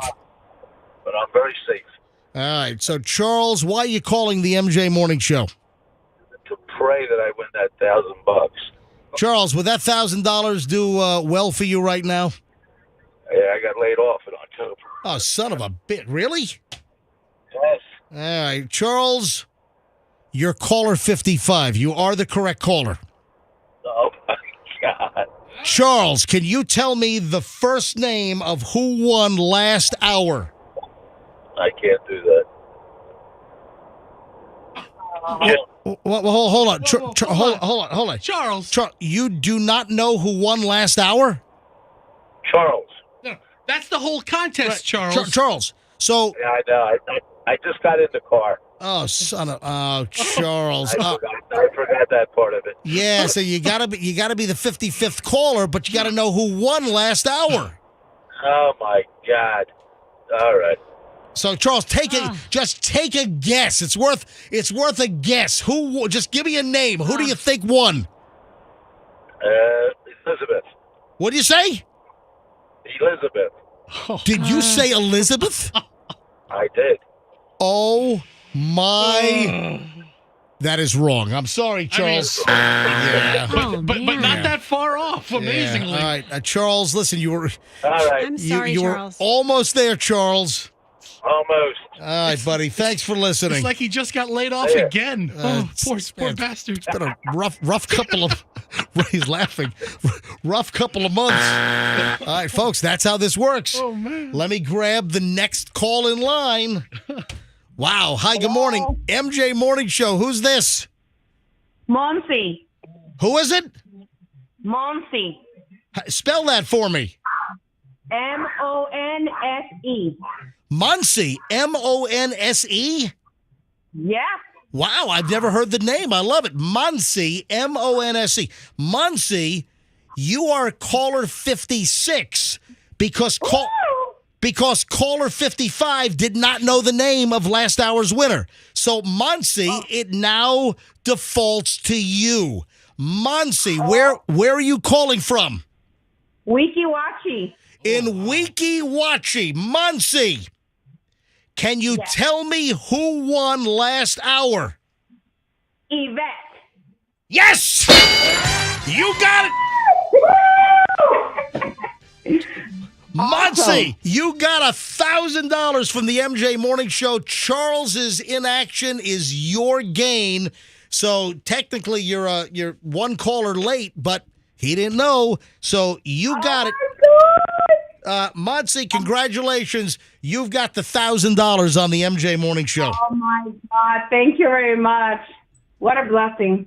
All right, Monse. I just want to make sure we have the right pronunciation, right spelling. Muncie, congratulations. You're the latest $1,000 winner thanks to the Kemp Law Group. Accident or fall, you call Kemp Law. Muncie, hold the phone, and Andrew's going to get all your information, okay? Oh, great. Thank you very much. I appreciate it. All right. Do you listen to the MJ Morning Show regularly?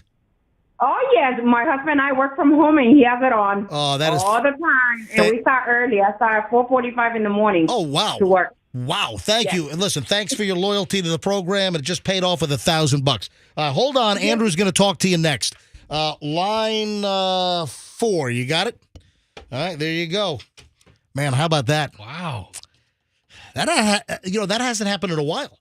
with the last laptop giveaway, the tablet tag, I can't remember the last time that a caller got through, was lucky enough to beat the odds, beat tens of thousands of callers trying to call in at the same time. It's been a while since someone got through, was the right number caller, and couldn't complete the contest by knowing who the last winner was. Charles. But it does happen.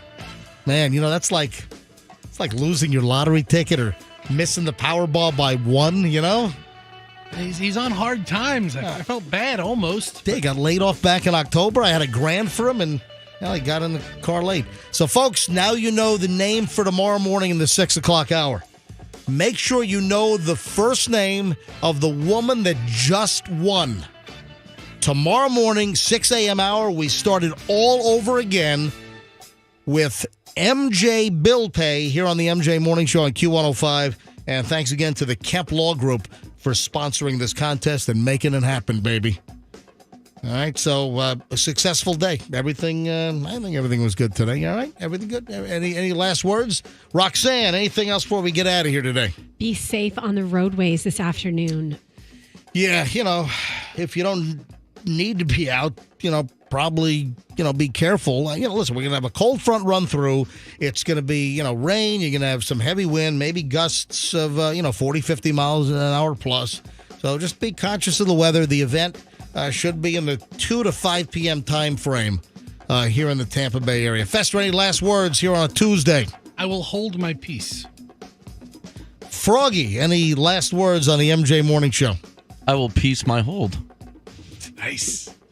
Folks, we'll see you tomorrow with another $4,000 to give away in the 6, 7, 8, and 9 o'clock hours here on Q105. If you need to get a hold of me, I'm MJ at MJMorningshow.com. My Instagram is Certified MJ Radio. The show is MJ Morning Show on Instagram. You got Roxanne Wilder, Fester Sucks, and Froggy MJ Radio, all of our Instagram handles. And we'll see you tomorrow, and let's be careful out there.